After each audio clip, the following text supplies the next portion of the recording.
Chapter 330. Yu Shiyue was the Minister of Justice. With the abolition of the cabinet, the Minister of Justice could answer directly to the emperor. He was the highest-ranking official. In addition, he was promoted by the substitute emperor, Zhu Qiyu, and was deeply trusted. He also had a good relationship with the other ministers. Even Jin Ing was considered one of his own.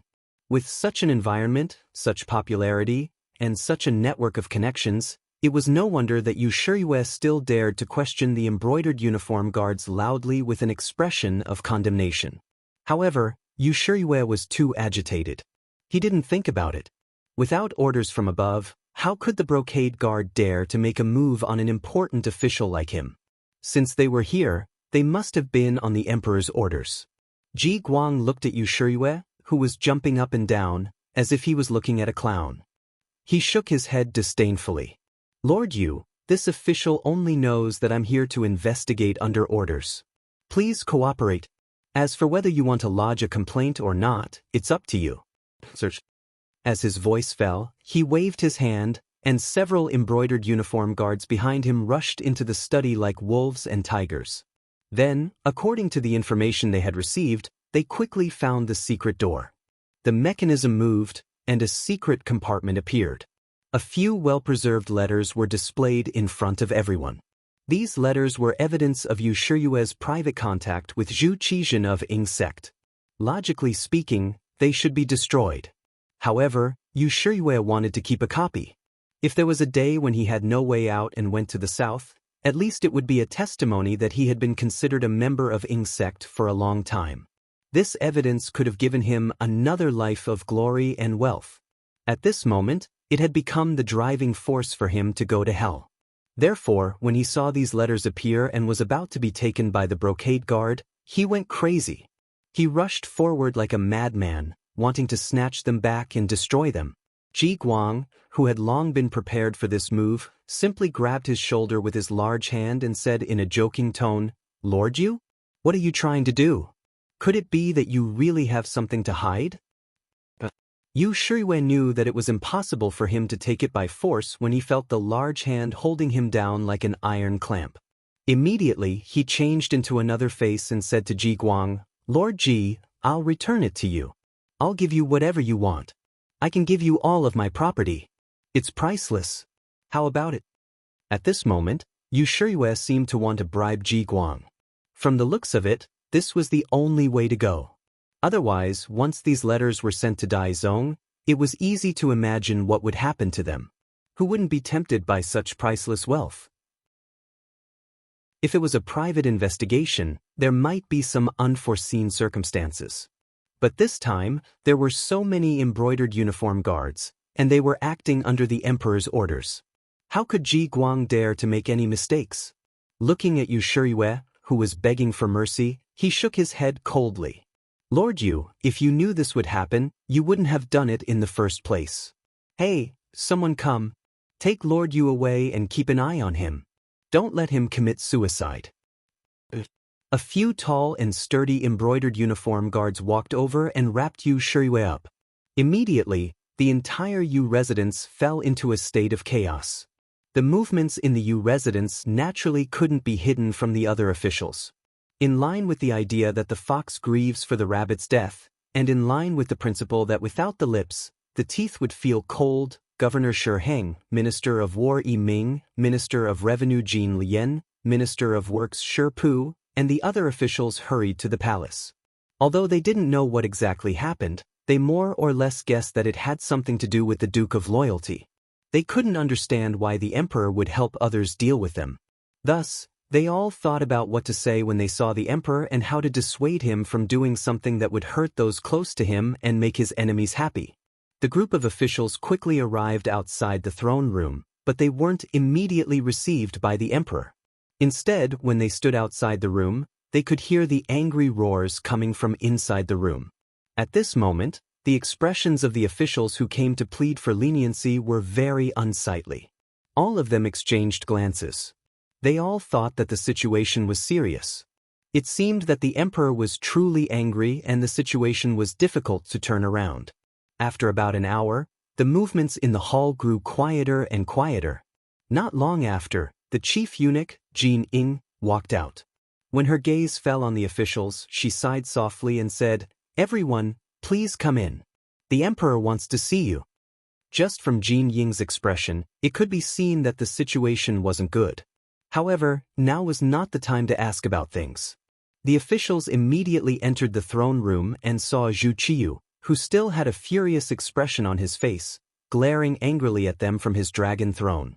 Just from that gaze, the officials felt that the atmosphere wasn't right.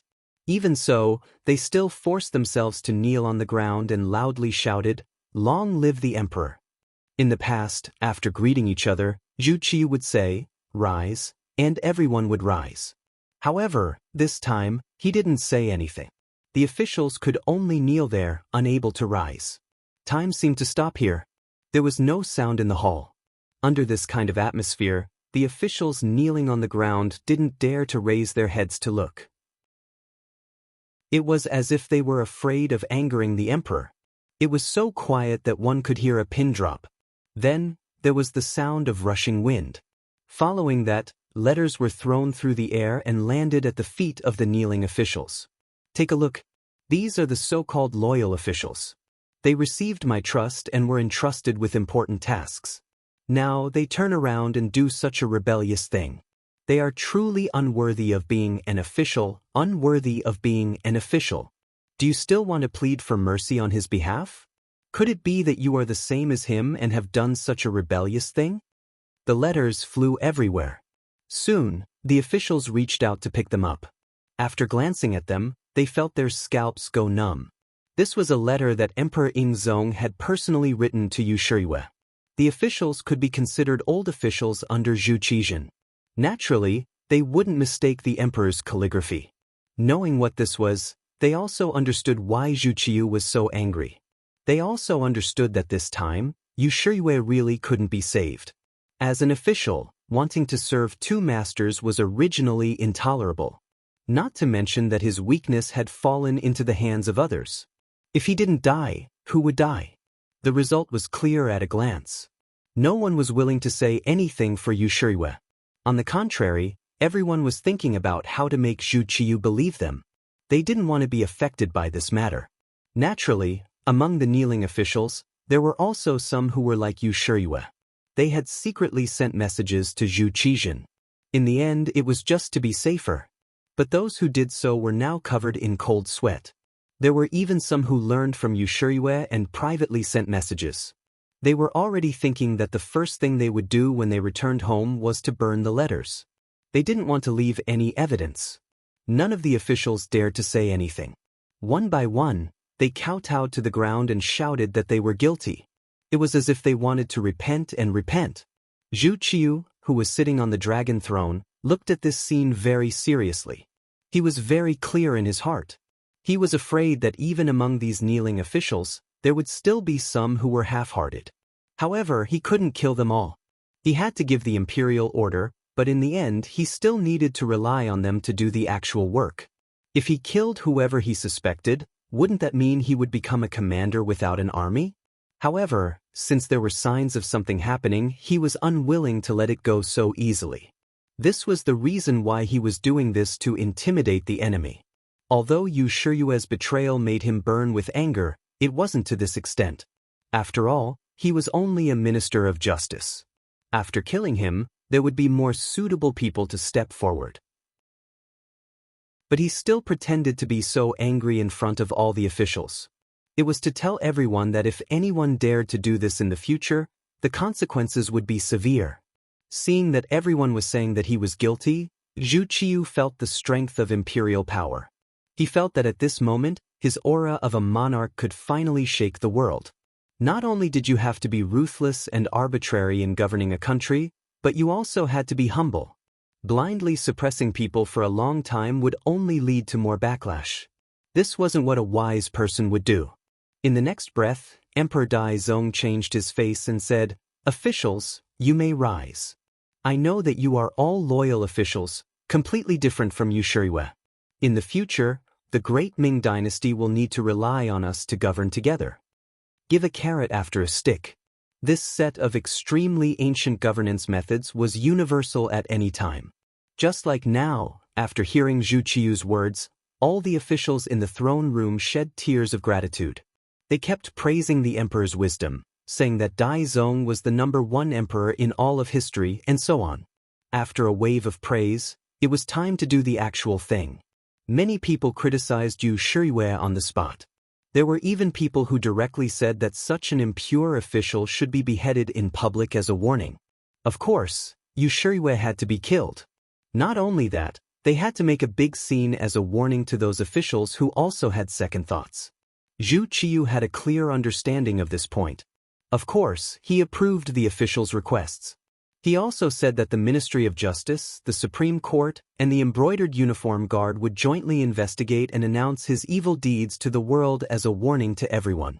Among the officials who pleaded for leniency, the left assistant minister of the Ministry of Justice, Su Yozhen, was among them.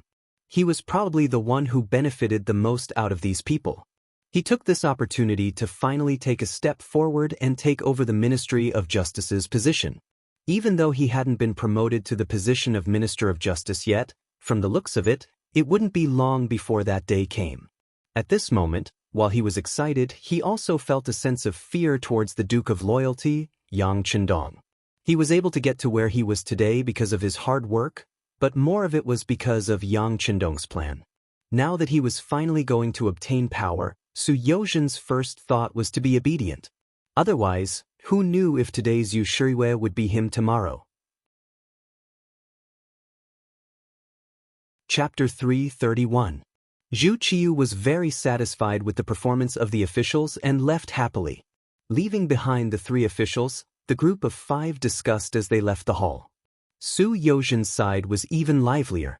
Shi Heng, Shi Pu, Yi Ming, Jin Lian, and the others naturally gathered around him, congratulating him one after another.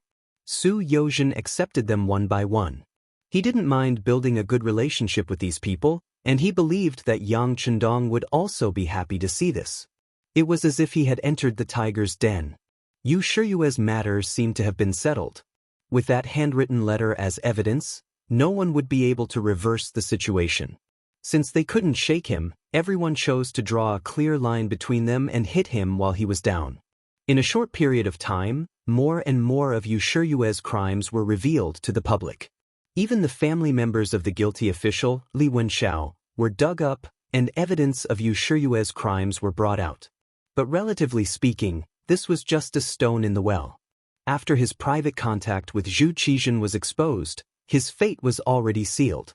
From Yu Xiong's death to Yu Shiyue's imprisonment, it had only been a few months since the Yu clan's defeat. Anyone who knew the inside story knew that while it was one thing to seek death, it was more to do with loyalty. For a moment, Yang Chendong couldn't help but become the target of public criticism. Fortunately, he had already prepared a countermeasure. At this moment, he was packing up his things and preparing to leave the capital.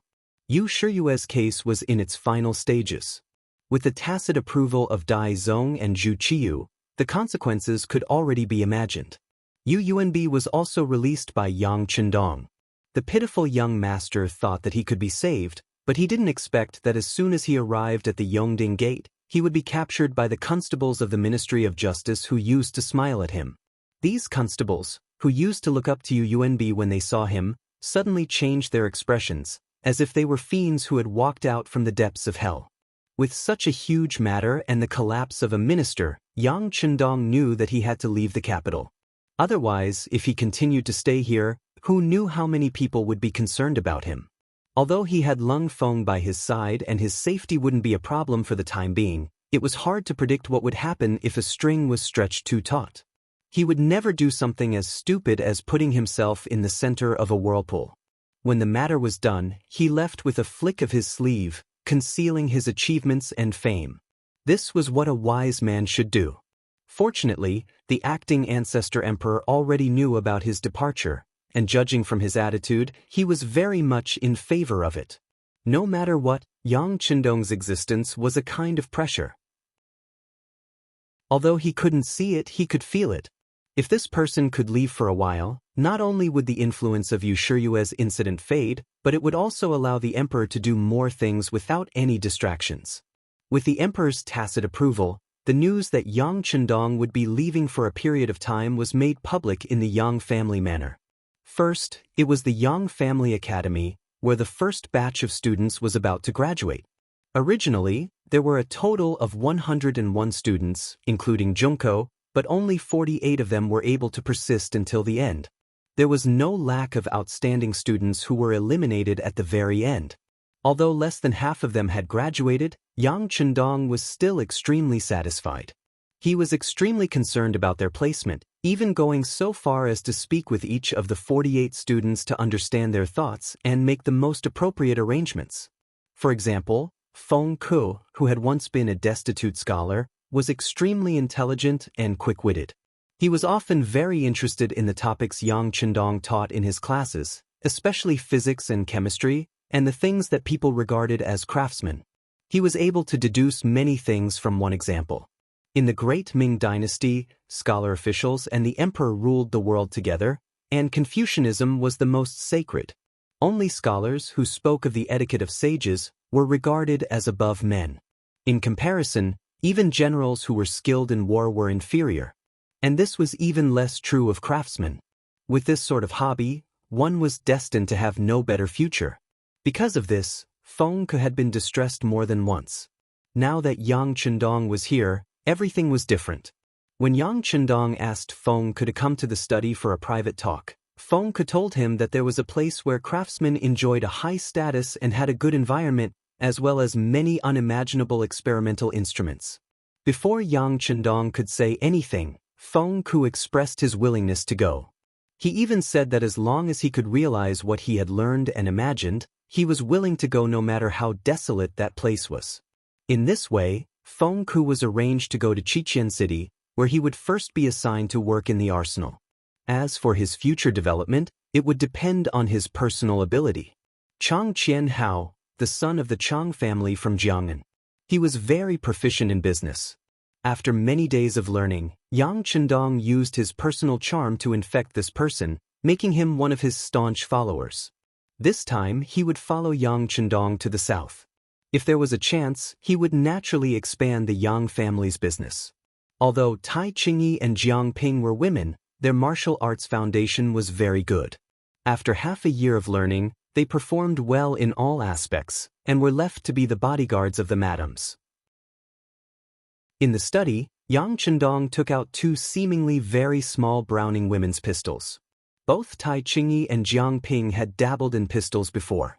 They had even shot targets when they were students and had good results. They had yearned for such an advanced weapon for a long time. Now that they finally had their own pistols, they were very excited. There was also Wang Si. Because his grandfather was the current Minister of Personnel and was in charge of the promotion and evaluation of all the officials in the world, he had an important position. Yang Chendong kept him and let him become a teacher in the Yang Clan Academy to continue his teaching and nurture more talents that could be used in the future. Wang Si had some objections to this. After he knew that Yang Chendong was going to the south, he wanted to go with him. His teacher had said before that it was better to travel 10,000 miles than to read 10,000 books. For this matter, Yang Chendong talked with him in private for more than 2 hours, and said that this was still a test for him. As long as he passed, there would be a day when he would be released, and he would be entrusted with important tasks. Wang Si didn't know what it meant to be entrusted with an important task. However, since his teacher was the one who said it, he naturally wouldn't doubt it and agreed. He also said that with him there, the Yang family village would be fine and that his teacher could leave without worry.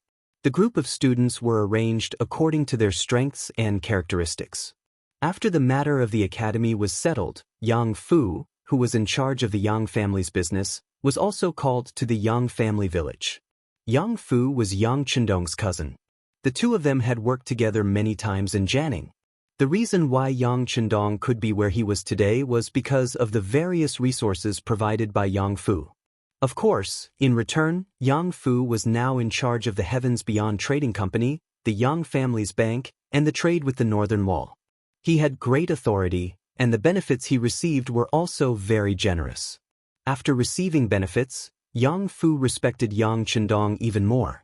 After being summoned, he dropped everything in his hands and rushed over. The two of them talked in the study for a long time. Then, Yang Fu left in high spirits. Not long after Yang Fu left, he returned to the capital and went to find Wu Qingbo, who was now the military governor, Shiheng.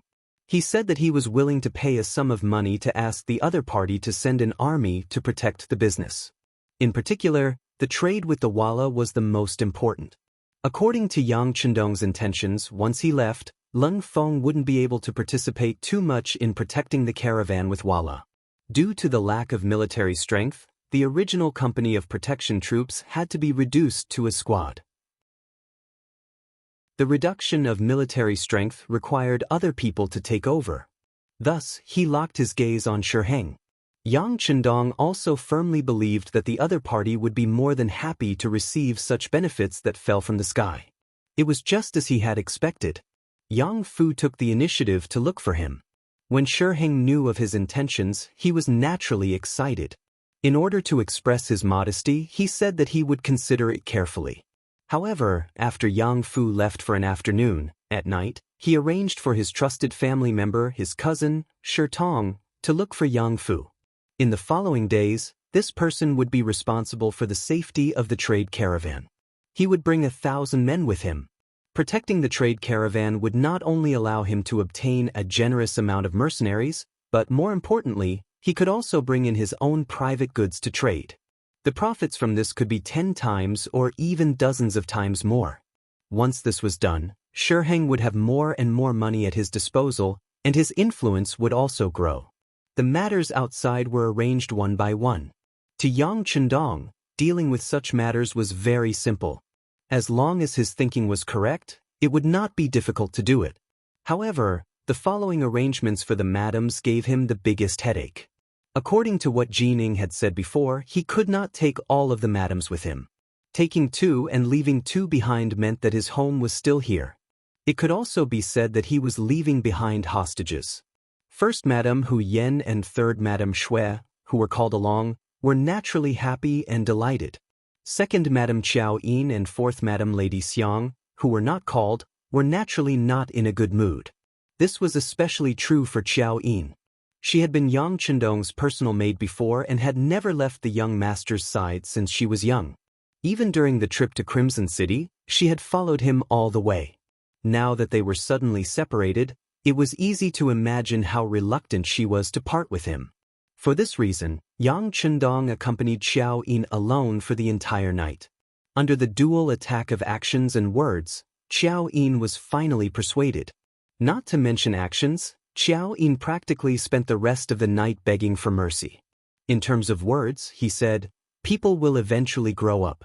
I already have 4 madams, so I have more to take care of in terms of basic necessities. Qiao Yin does not have to be as busy as before. This separation is also for the sake of better reunion in the future." Chapter 332. Qiao Yin was a sensible woman. She was already satisfied that the young master cared for her so much, talked to her so much, and even spent an entire night with her. For a woman like her, if she were to follow another man, even if she could become a concubine, she wouldn't have any status. Furthermore, her master wouldn't be able to counsel her alone. After Qiao Yin's matter was settled, it was easier to talk to Lady Xiang. In comparison, she didn't have as deep of a relationship as Qiao Yin and Yang Chendong. She had only become the 4th madam because her admiration had turned into love. Although their relationship after marriage was very good, she was still born in the streets and had once stayed in a place like the 9 Arts Workshop. Her position was still very low. Yang Chendong only needed to persuade the great madam to come forward and speak with her before agreeing to remain in the capital. However, she still expressed her reluctance to part with Yang Chendong. For this reason, the 6th young master had to console her. After interacting with her after marriage, he found that Lady Xiang wasn't just beautiful, she was also very sensible. The two's relationship quickly warmed up. After this short separation, their feelings for each other would only deepen when they met again. The 2 madams who stayed in the residence were settled. Yang Chendong did one last thing. He paid a visit to the Minister of Rights, Hu Shao, and the Minister of Personnel, Wang Ji. Yang Chendong went to Wang Ji's place alone, and no one knew what they talked about. However, when he left the residence, his expression was calm, so it should have gone smoothly. When he went to the Hu estate, he went with Hu Shao. The Minister of Rights personally received him, and his eldest son, Hu Changning, accompanied him for a banquet. Hu Shao could understand why Yang Chendong chose to leave at this time. No matter how capable a person was, they couldn't always stand at the heart of the storm. Otherwise, who knew what would happen in the storm? This step of retreating to advance was a good one. With Hu Ming's support, before Yang Chendong left, he asked Hu Ming to protect the interests of the Yang manor and the Yang family, as well as his brothers and sisters. Hu Ming naturally agreed. Since the Hu and Yang clans were already connected by marriage, they were now on the same side. As long as they didn't commit any grave mistakes, there shouldn't be any worries about their safety. The trip to the Hu and Wang clans went very smoothly, and Yang Chendong decided to leave the capital 3 days later. Yang Chendong was leaving the capital for a period of time, saying that he was going back to Lord Janning to pay respects to his ancestors. As the 11th anniversary of his late father's death was approaching, the news that he was going to sweep the grave quickly spread through the upper echelons of the capital. Regarding this matter, many people clapped their hands and cheered. In their opinion, this was the price that Yang Chendong had to pay for bringing down Yu Shiyue. You can't take all the benefits. Yu Shiyue had fallen from power, and Yang Chendong had to leave for a period of time. It was really a lose-lose situation. Whether it was the Yang clan's prosperity in business or the uniqueness of the Yang clan's academy. In truth, Yang Chendong didn't have many friends among the scholars. He didn't fit in with the crowd, and he didn't take the initiative to interact with others. He always maintained a lofty attitude as he drifted away from the circles of power. Of course, this would make the acting sect master, Zhu Qiyu, let down his guard, but at the same time, the disadvantage would also be revealed. In some matters, there would be few people who would speak up for him. This time, Yang Chendong was going to leave. Everyone rejoiced even more. Some people even criticized that this move could not be taken as a sign. Yang Chendong naturally wouldn't try to explain this. He believed that facts spoke louder than words, and there would come a day when he would tell these people with his actions. At that time, he could almost see how resounding that slap would be. While everyone was saying that Yang Chendong had to leave the capital, there were naturally some people who disagreed. For example, the people of the Yang clan. Yang Chendong's fourth brother was one of them. Putting aside the fact that he was originally a member of the Yang clan, he had to consider the interests and reputation of the Yang clan. Ever since Yang Chendong came to the capital, his life had been completely different from before. Internally, there was more money in the estate, and he didn't need to plan carefully before he dared to do anything. Externally, he could walk on the streets with a straighter back. Even when chatting with people he was familiar with or informal occasions, when others introduced him, their expressions would become much more respectful. Not only would this make one's face glow, it would also slowly give birth to a feeling of complacency. Yang wasn't a fool, and he naturally knew who had given him all this. Thus, when he heard that Yang Chendong was leaving, he absolutely couldn't bear to part with him. Later on, the steward at his side casually said, "Why not go with the Duke? You're returning to your hometown to pay respects to your ancestors, and Yang is originally a member of the Yang clan. Nothing could be more appropriate than to go back and take a look." These unintentional words immediately moved Yang Chendong, and he hurried over just as Yang Chendong was preparing to leave 3 days later.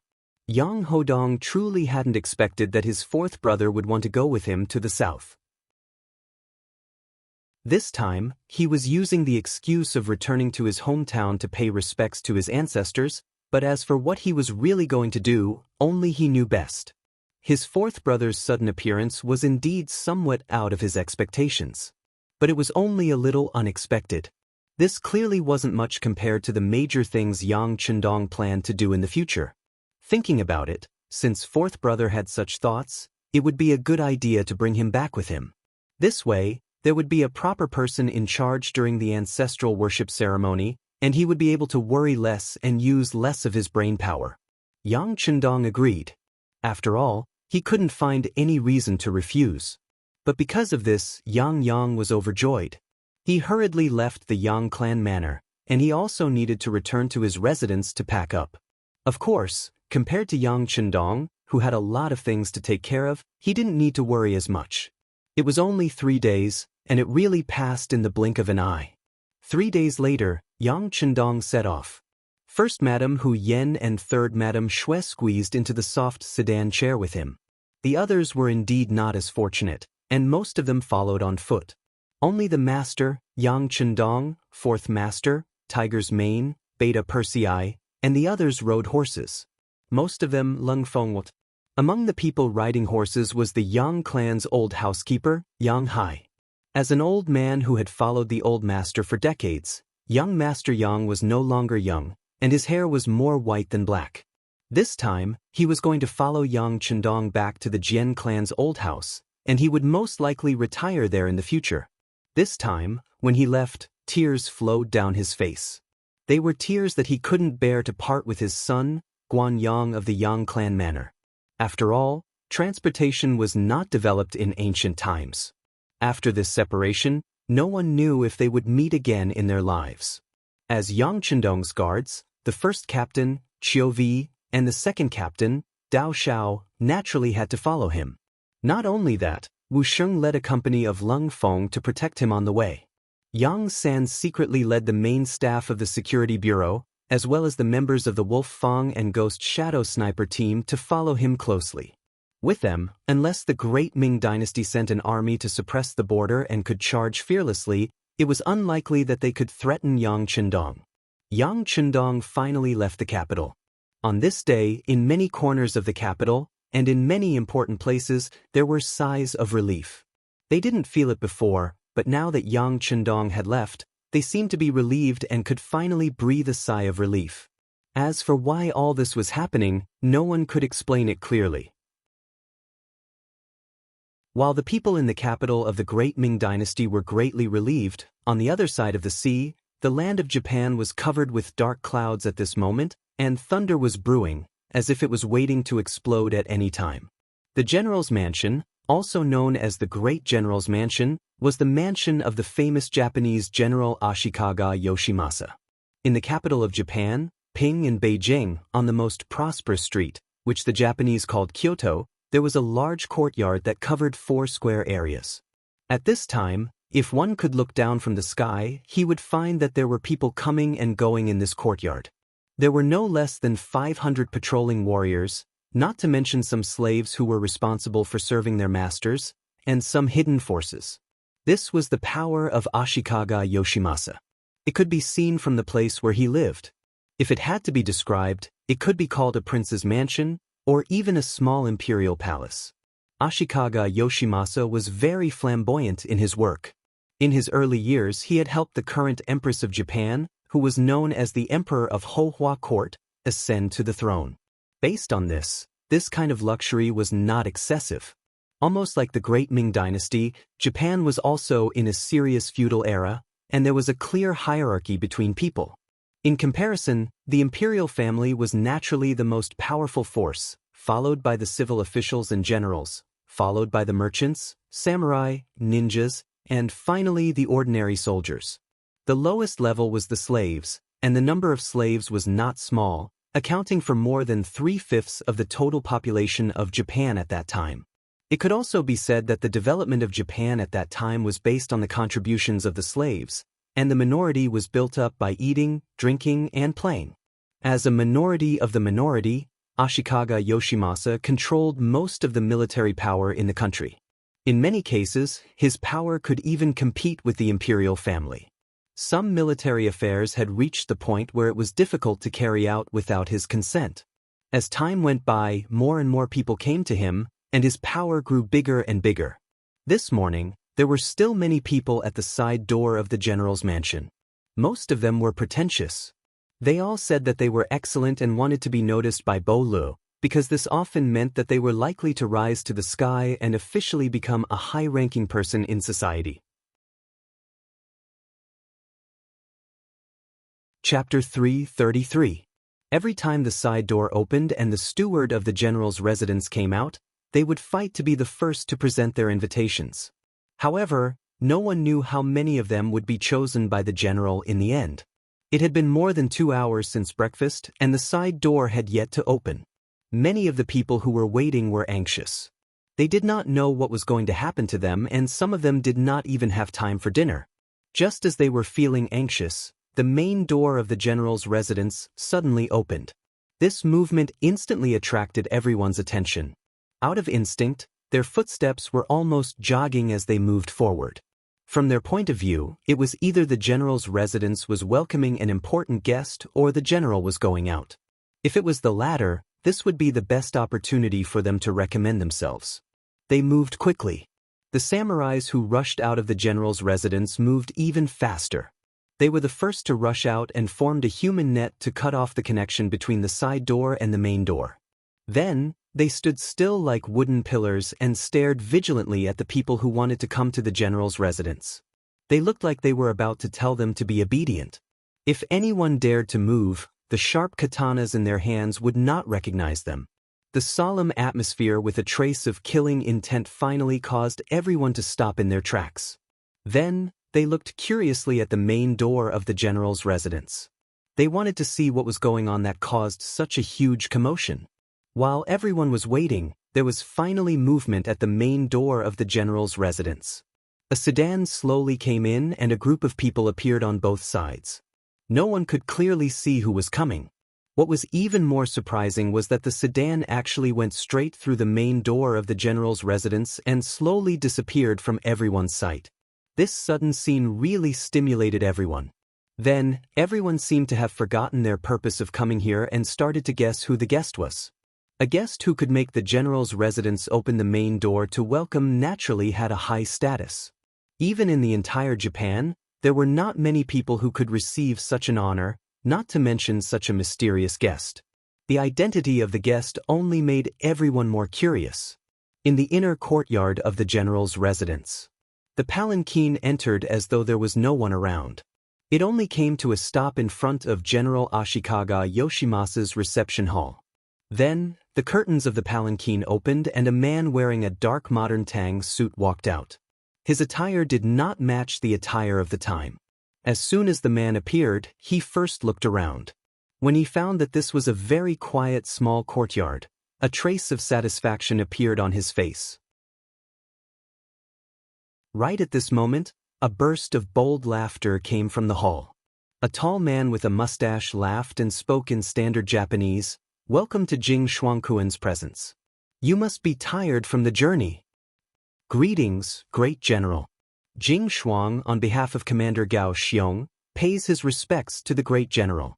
The man in the dark-colored tang suit called Jing Shuang immediately lowered his head and said with great respect, "That's right, the person who came was Jing Shuang, one of the students that Yang Chendong personally taught. Later, because of his outstanding learning ability, he became one of the first political instructors in Yang Xie's new army. His father was the current director of the Chisun City cement factory. His name was Jing Guang, and he was also one of the people that Yang Chendong admired and trusted. This time, Jing Shuang appeared in Japan at the general's residence under the orders of Regiment Commander Gao Xiong. He came to Japan to meet with General Ashikaga Yoshimasa, who had real power in Japan. At the same time, he also wanted to show the general the tablet that recorded Princess Junko personally killing Kimura Yoshimasa in the basement of the Yang family manor. Ever since Yang Xie's new army occupied Chisun City and began to develop vigorously, they began to slowly control this area of the sea. As Japan was a maritime country, it was inevitable that they would trade with their neighboring countries. Therefore, it was inevitable that they would come into contact with each other. After several conflicts, Ashikaga Yoshimasa did not gain the slightest advantage. Out of respect for the strong, Ashikaga Yoshimasa began to purposefully make contact with Yang Xie's new army. This matter was reported to the higher-ups, and with Yang Chendong's approval, Gao Xiong also intentionally or unintentionally expressed some goodwill. Thus, the relationship between the two sides began to strengthen. This might be the strength of the Japanese, but it might also be their weakness. When you were stronger than them, they would always lower their heads and act like a dog, and then learn from your advanced knowledge and experience. They would even nod their heads and bow their heads, shamelessly. However, there would come a day when they had the strength to overtake you, and it would inevitably be a merciless blow. For example, towards the powerful Yang Xie's new army at sea, Ashikaga Yoshimasa had always shown sufficient respect. This time, when he learned that the other party's envoy wanted to meet with him, he was extremely respectful. This was the reason for the scene just now. Under the warm welcome of Ashikaga Yoshimasa, Jing Shuang stepped into the guest hall, and the two of them began the so-called friendly discussion.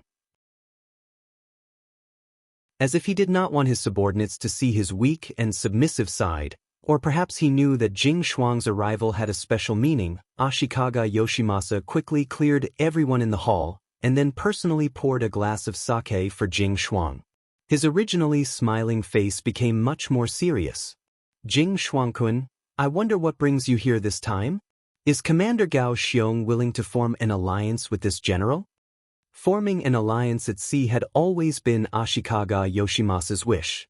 After knowing the power of Commander Gao Xiong's new warship through different channels, the general who envied the strong and longed for the powerful has always been fighting for this goal.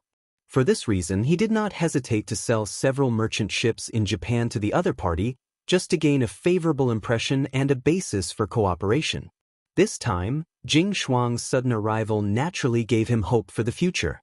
Ashikaga Yoshimasa's longing gaze was seen in Jing Shuang's eyes. In his mind, he couldn't help but recall what he had said when he attended the meeting with Commander Gao Xiong and the Naval Operations Staff Officer. When everyone thought that they could form a temporary alliance with Ashikaga Yoshimasa, they could rely on the other party's influence and powerful intelligence network to obtain more information on the sea. From there, they could take some targeted actions. This was far better than randomly searching the sea and trying their luck.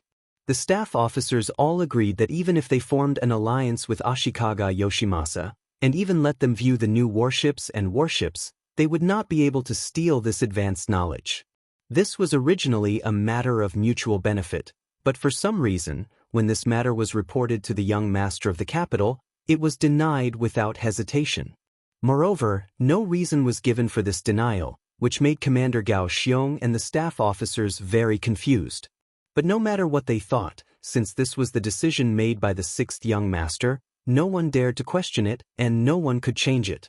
These people had all seen the glory of the sixth young master, and they all knew that everything that Chiken City and everyone else had today was thanks to the sixth young master. They were also the group that had been the most heavily brainwashed.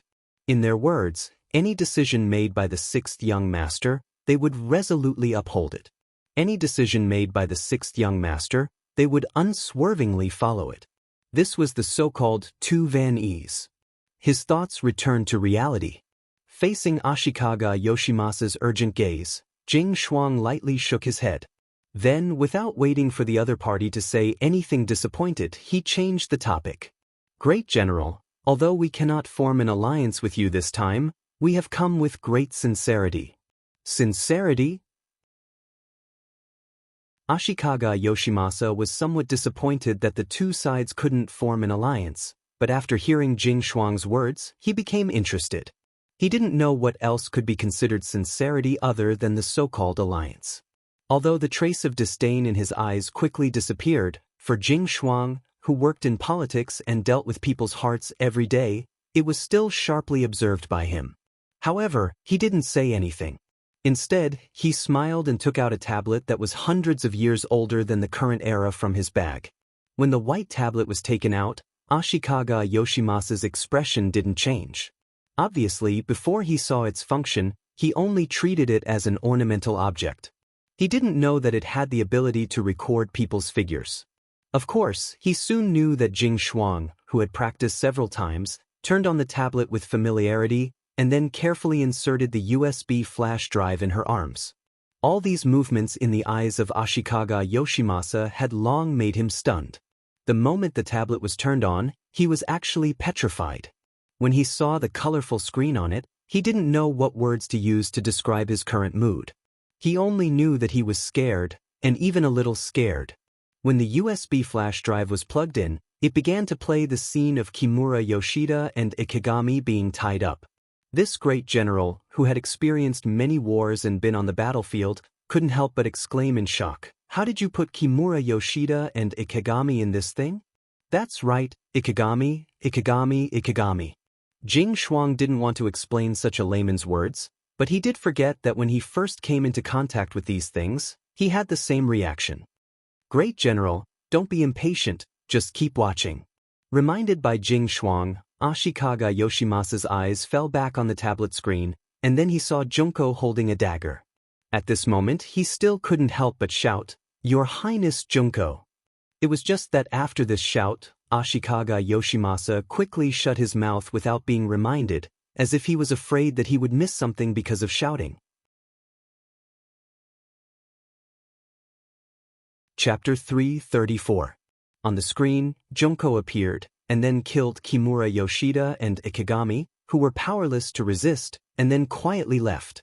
When the video reached this point, Jing Shuang simply closed the computer, and then the hall was silent for a while.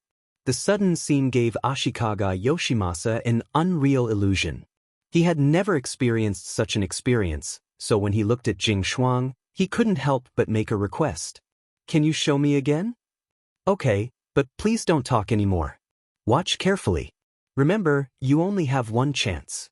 You should know that such a sign doesn't appear at all times." After saying all this in a mysterious manner, Jing Shuang opened it again and released it. The scene she had just seen was displayed once again. This time, Ashikaga Yoshimasa looked very carefully. When he was sure that he saw Kimura Yoshida and the other two, his face became very ugly. At this moment, he wasn't thinking about how this thing appeared in front of him. What he was thinking about was that it was actually the hand of the lady. Where did she get the courage to do such a thing? Could it be that she was instructed by the emperor? Kimura Yoshida was one of his people, and the Japanese leaders were very clear about this. Now that this person was targeted, did it mean that the emperor was already dissatisfied with him and was going to kill him? All this was just to eliminate external forces. If he didn't do anything, he was afraid that the next big knife would fall on his head. A sudden visit, a real scene that he had never seen before, stirred up the heart of General Ashikaga Yoshimasa, who had charged into the battlefield and planned strategies. Seeing that he fell into silence, Jing Shuang, who was sitting opposite him, had no expression on her face, but her heart was very clear that a seed of hatred was planted. As for what effect it would have, it all depended on the development of the next thing. There is heaven above, there is Suzhou and Hangzhou below. The illusion came from Song Fanqingda's Records of Wu County, heaven above, Suzhou and Hangzhou below. It meant that heaven above was the most beautiful, and Suzhou and Hangzhou were the most beautiful. It described the beauty, prosperity and wealth of Suzhou and Hangzhou.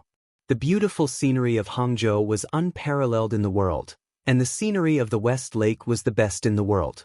Many popular stories had appeared here in the past. For example, Bai Suzhen and Su Xian had met here by chance. At this moment, the Lei Feng Tower in the story was still standing. Opposite the Lei Feng Pagoda, there were numerous restaurants, which were specially set up for people who came here to rest and eat. Among them, the largest restaurant, Xinglong Restaurant, was by the window. The view here was broad and the scenery was excellent. In addition, it was May, the time when spring and summer alternated. It was indeed a place with birds singing and flowers fragrant. It was better than the polar regions of the world. The table in the best position was already filled with famous local snacks. The signature dishes of the restaurant were spread all over the table, showing that the guests who came to eat were rich and imposing.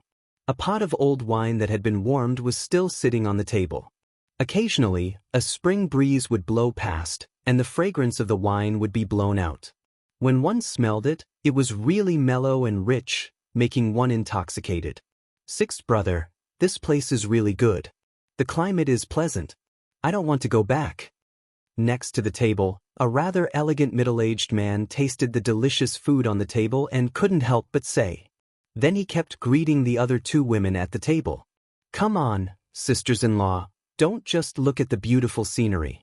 You also need to eat. Otherwise, wouldn't it be a waste? Yes, fourth brother is right. The two women who were greeted shyly nodded their heads. They were both beautiful and had white veils on their faces.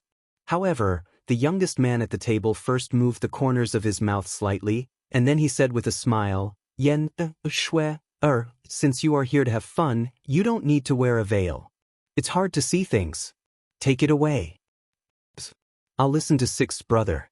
Hu Yen, who was called, seemed to have a little struggle in her heart, but in the end she obediently took off her veil. Sure enough, at this moment, when looking at the beautiful scenery of West Lake in the distance, it was much clearer and more thorough. At this point, everyone could guess that the four people at the table were Yang Chendong, Hu Yen, and Madame Shui.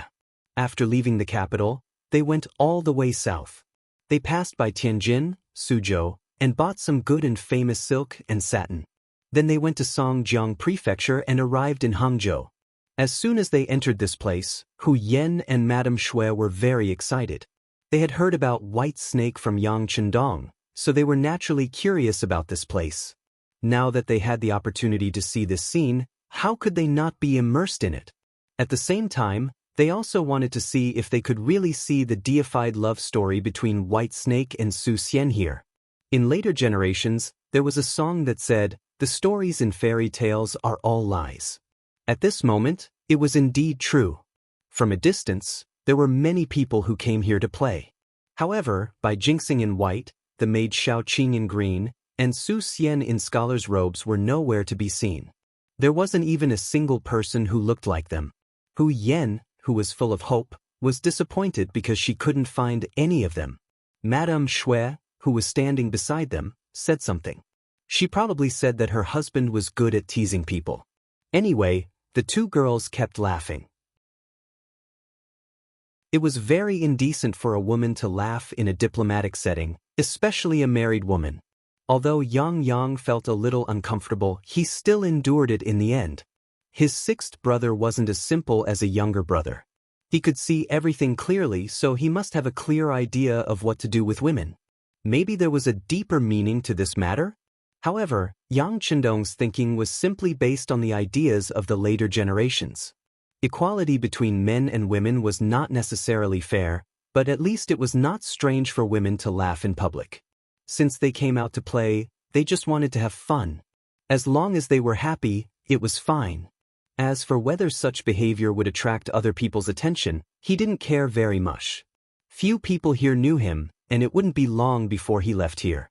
It was just a post house in life. There was no need to be so serious. Yang Chendong didn't take the two women's laughter to heart.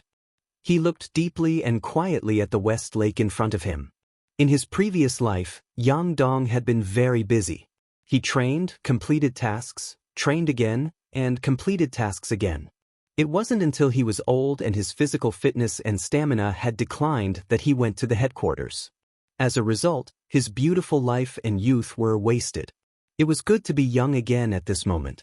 He would cherish every minute and every second.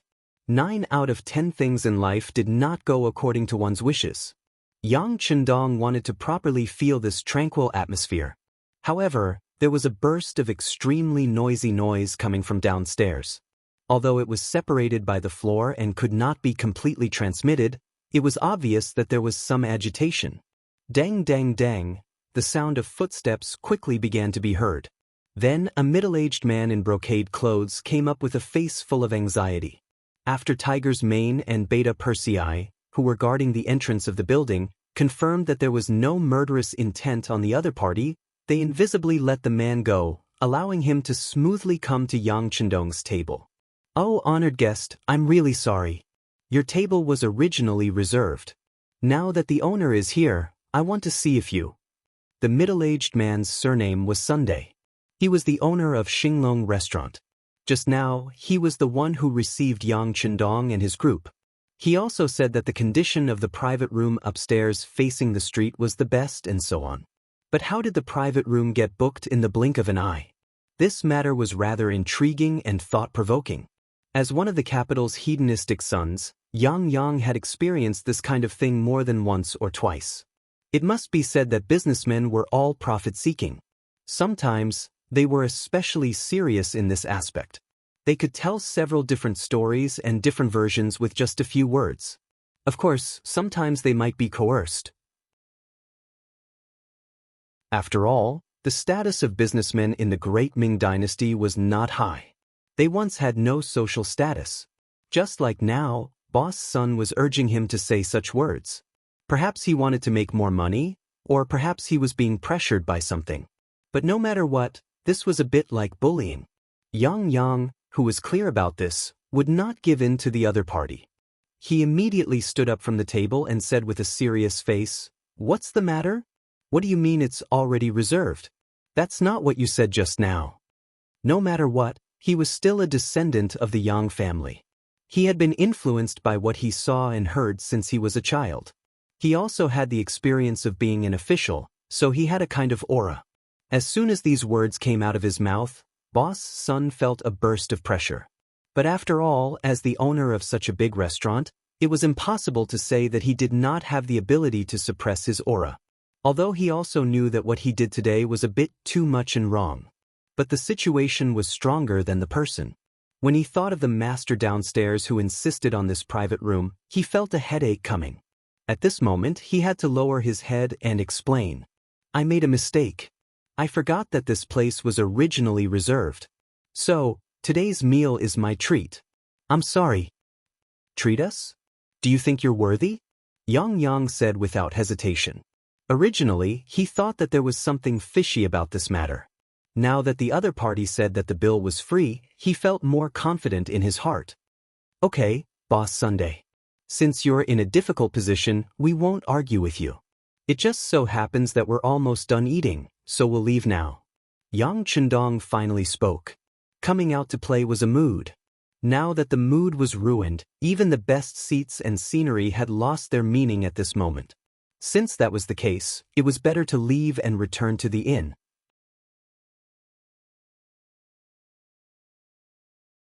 Chapter 335. Yang Chendong expressed his attitude. Although he was still angry and dissatisfied, he could only suppress it. He turned his head and snorted to express his dissatisfaction. Mr. Sun, on the other hand, kept bowing to Yang Chendong and thanking him. Then he turned around and led them downstairs in person. On the second floor of Xinglong Restaurant, 6 or 7 strong men were standing there and talking about something. From a distance, they seemed to be surrounding one of them and saying some flattering words. In Yang Chendong's life, this kind of thing couldn't be more insignificant. He didn't even want to take another look at it. However, there were many things in the world that had nothing to do with you even if you didn't want to. There were always some people who came to find you and could not be refused.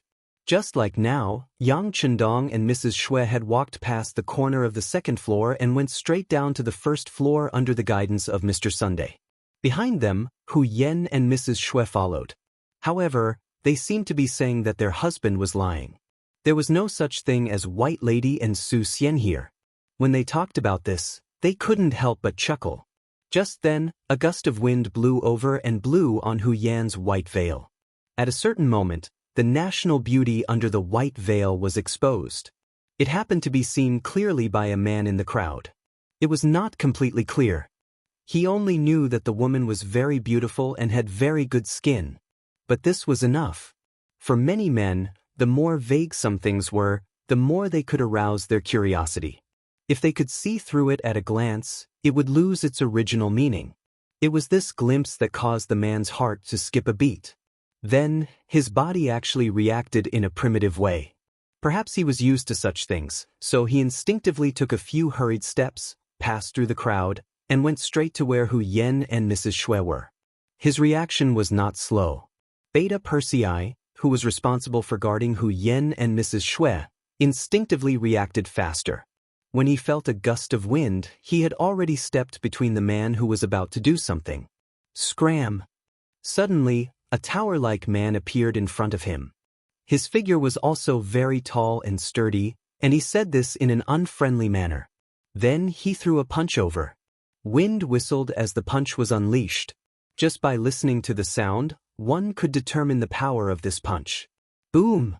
Beta Persei, who had hurriedly returned a punch, stood there as steady as Mount Tai, as if the punch just now was not his arm at all. The man who threw out the first punch couldn't help but stagger. He took 2 steps back before stabilizing himself. At this moment, his eyes were filled with anger. Who is Qi Qing? With his background, it could be said that he could do whatever he wanted in Hangzhou Prefecture. Not many people could control him. But now, not only did someone stop him, he was even forced to take 2 steps back in the domain that he was most proud of. This was not as simple as just suffering a loss. It had reached the level of humiliation. Qi Qing had another title, Hangzhou Divine Fist. But just now, the punch he had thrown out was a preemptive strike. Yet, not only was it casually dispelled by someone else, the other party didn't even move an inch, but he was forced to take 2 steps back. This was somewhat inconceivable. What's going on? Master Qi. The commotion here finally attracted the attention of others.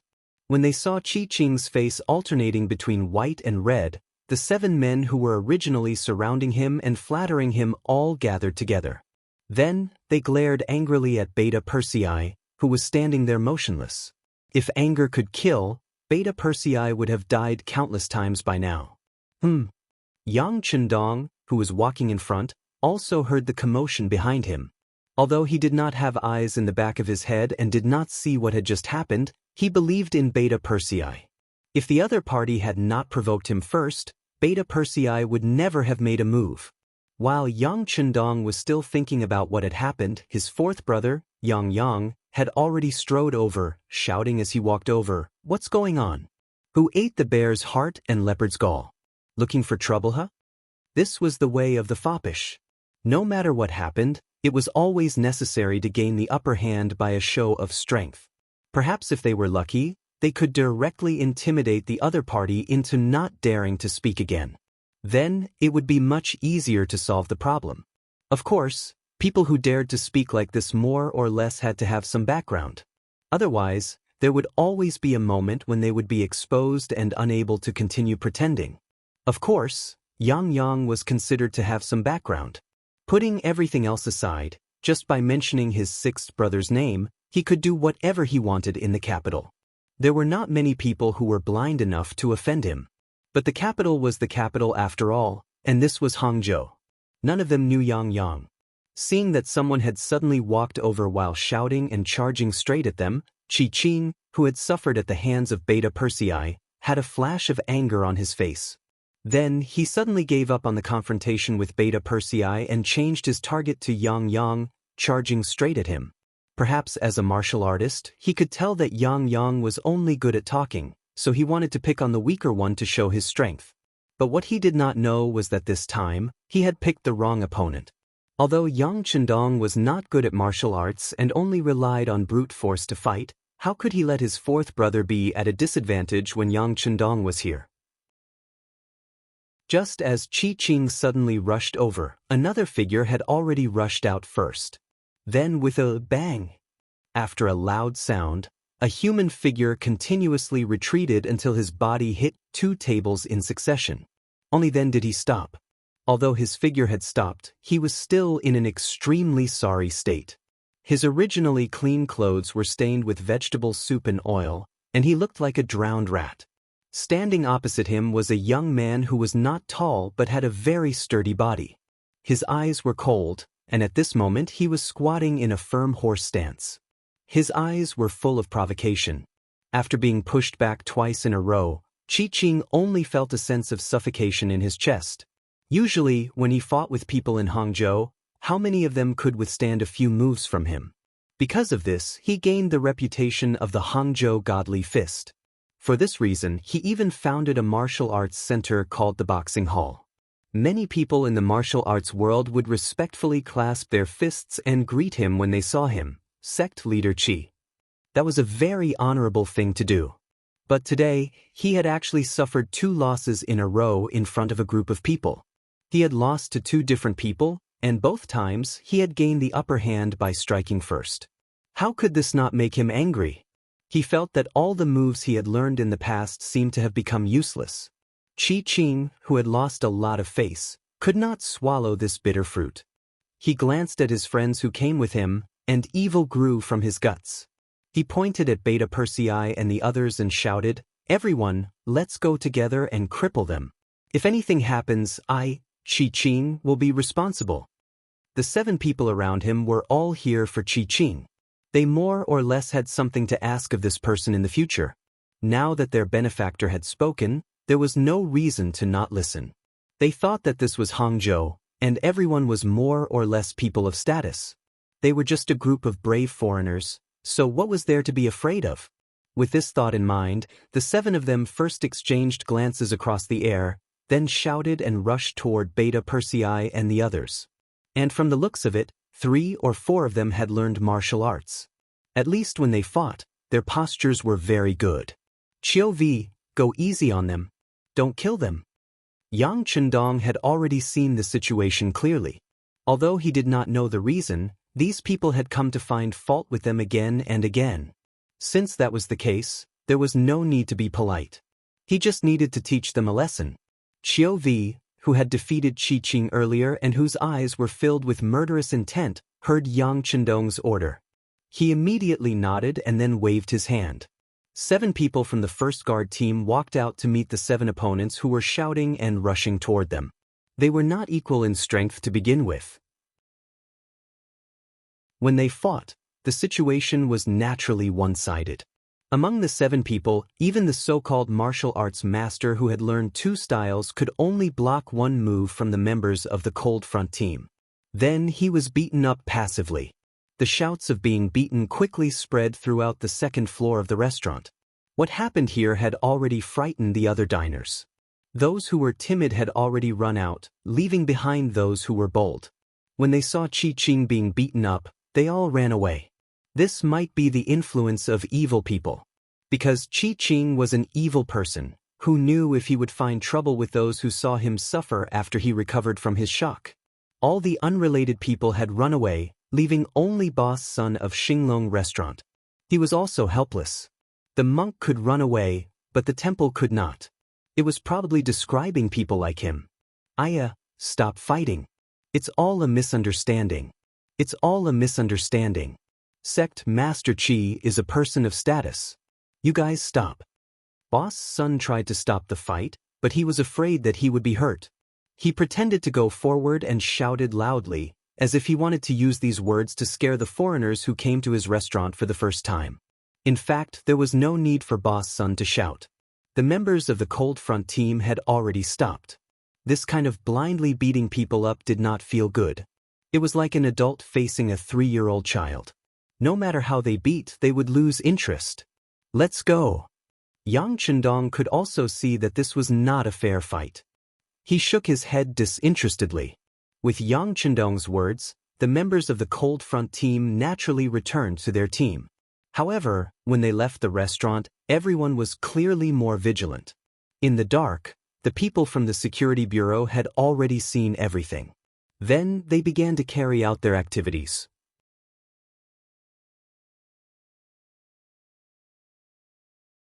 Chapter 336. There was a large courtyard in the East District of Hangzhou. This was one of the outer residences of the Chang clan, a wealthy merchant in the south. Chang Qianhao, as the eldest son of the Chang clan and the future head of the Chang clan, was carefully standing in front of the man in green clothes in the courtyard. Qianhao, there are no outsiders here, so you don't have to be so restrained. Standing in front of him was Yang Chendong. When he saw Chang Qianhao's serious and even somewhat nervous appearance, he tried to use words to enlighten him. The more he said this, the more nervous and cautious Chang Qianhao became.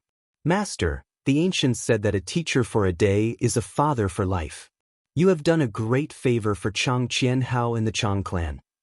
Okay. Knowing what he was going to say next, Yang Chendong gently patted his forehead and said helplessly, regarding the matter of handing over the Heavens Beyond Trading Company in the south to the Chang clan, as my student, you naturally have a certain connection, but more importantly, I still considered the strength of the Chang clan. Besides, not only your Chang clan, but the other clans in the south also have resources allocated. This is originally a normal business, so you don't have to be so grateful to me. Master, the ratio of the Chang clan is the highest.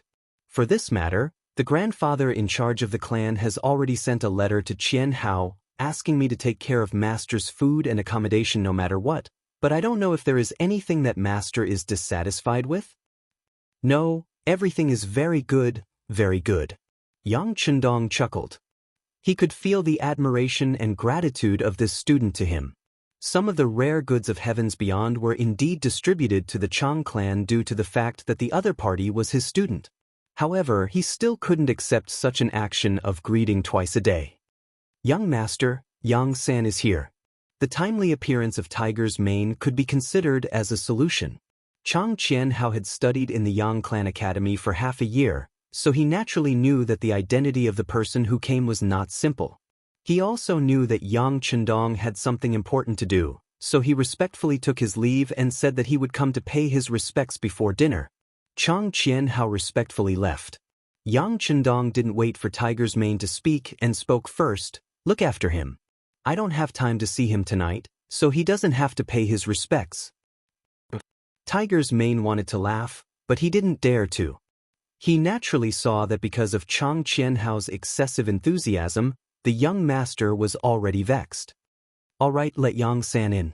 Yang Chendong could see that he was gloating a little, but he also knew that there were some things that he ordered, and the other party would do very well. Otherwise, he wouldn't have become his best confidant. Speaking of business, Tiger's man did not dare to be negligent in the slightest. He turned around and left. Yang Chendong soon followed him to Yang Chendong. Then, some specific information about Qi Qing was sent to him. Hangzhou Divine Fist? Qi Busen? Yang Chendong's voice sounded from the courtyard with a smile that was not a smile. Hangzhou Government Office. In the backyard, a wailing sound came from one of the rooms. The sound was so loud that everyone in the courtyard became very cautious. A middle-aged man dressed in a fourth-rank official's robe was currently pacing back and forth in the courtyard.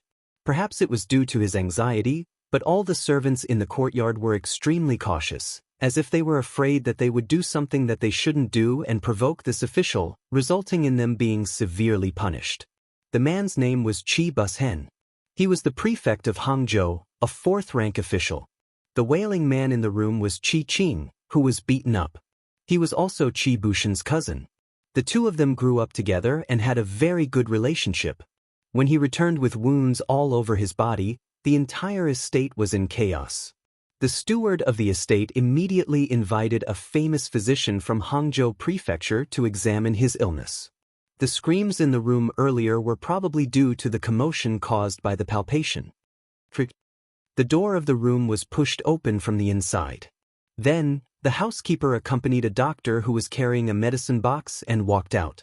Qi Busen, who saw all of this, quickly went up to the doctor and asked anxiously, "How is he?"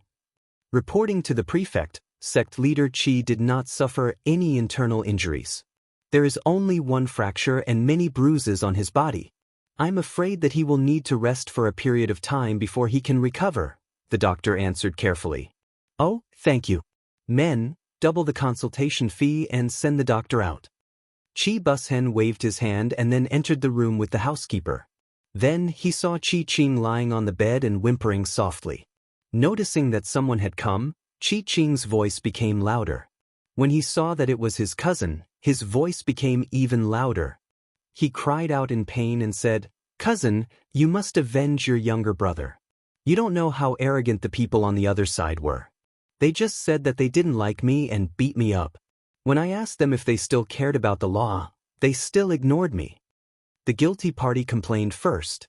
All of this was reflected in Qi Qing's actions. And it seemed that Qi Busen was very receptive to it. Bastards, they actually dare to ignore the laws of the Great Ming Dynasty. They are truly lawless. Housekeeper, immediately find out where those people are staying and then order the bailiffs to arrest them.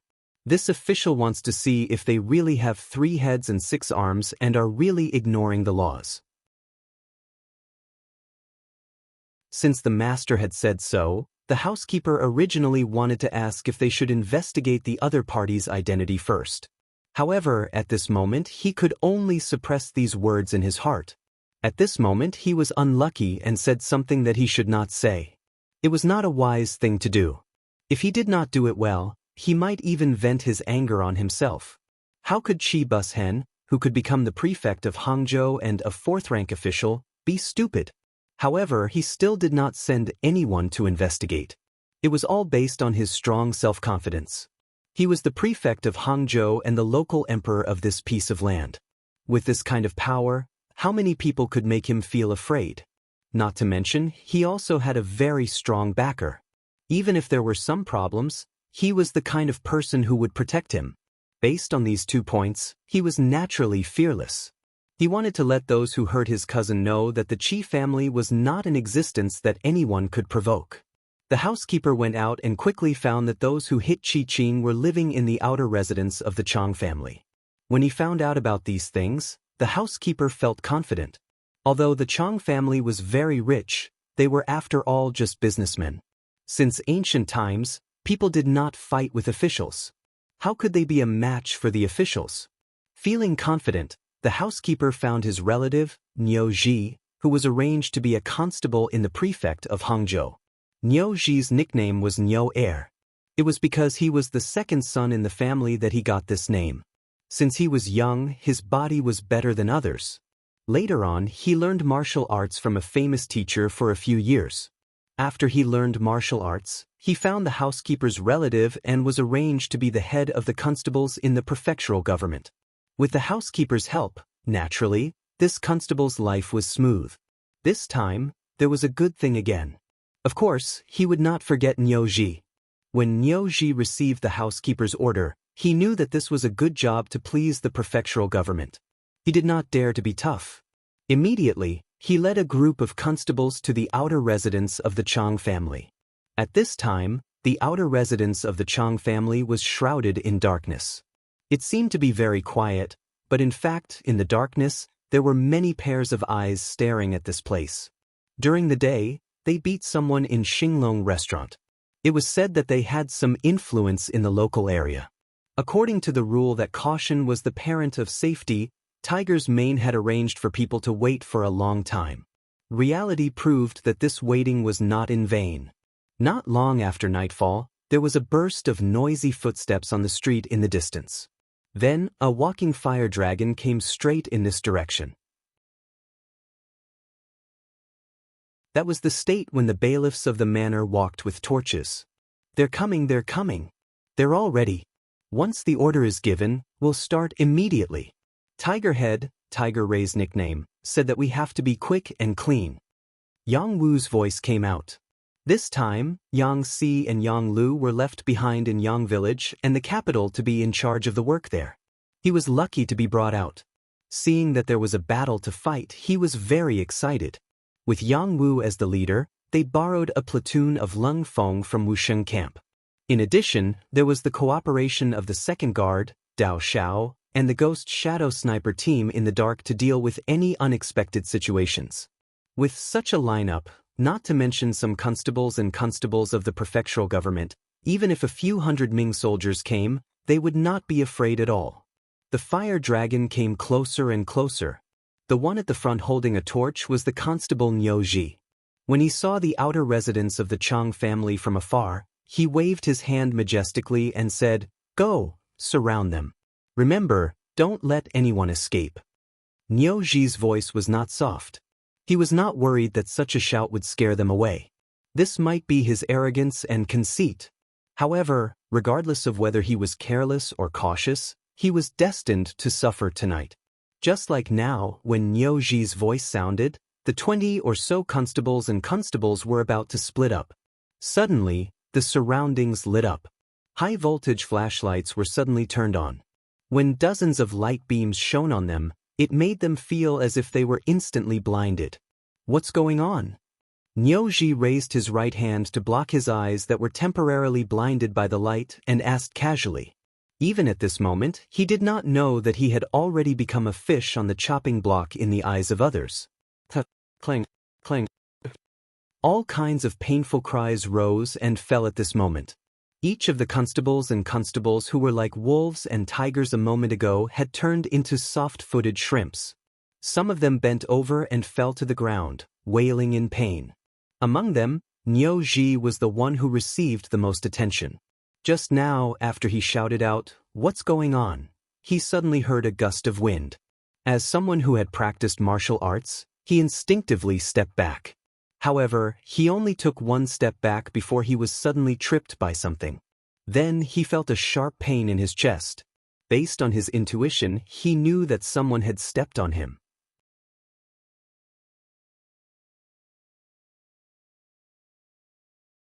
Chapter 337.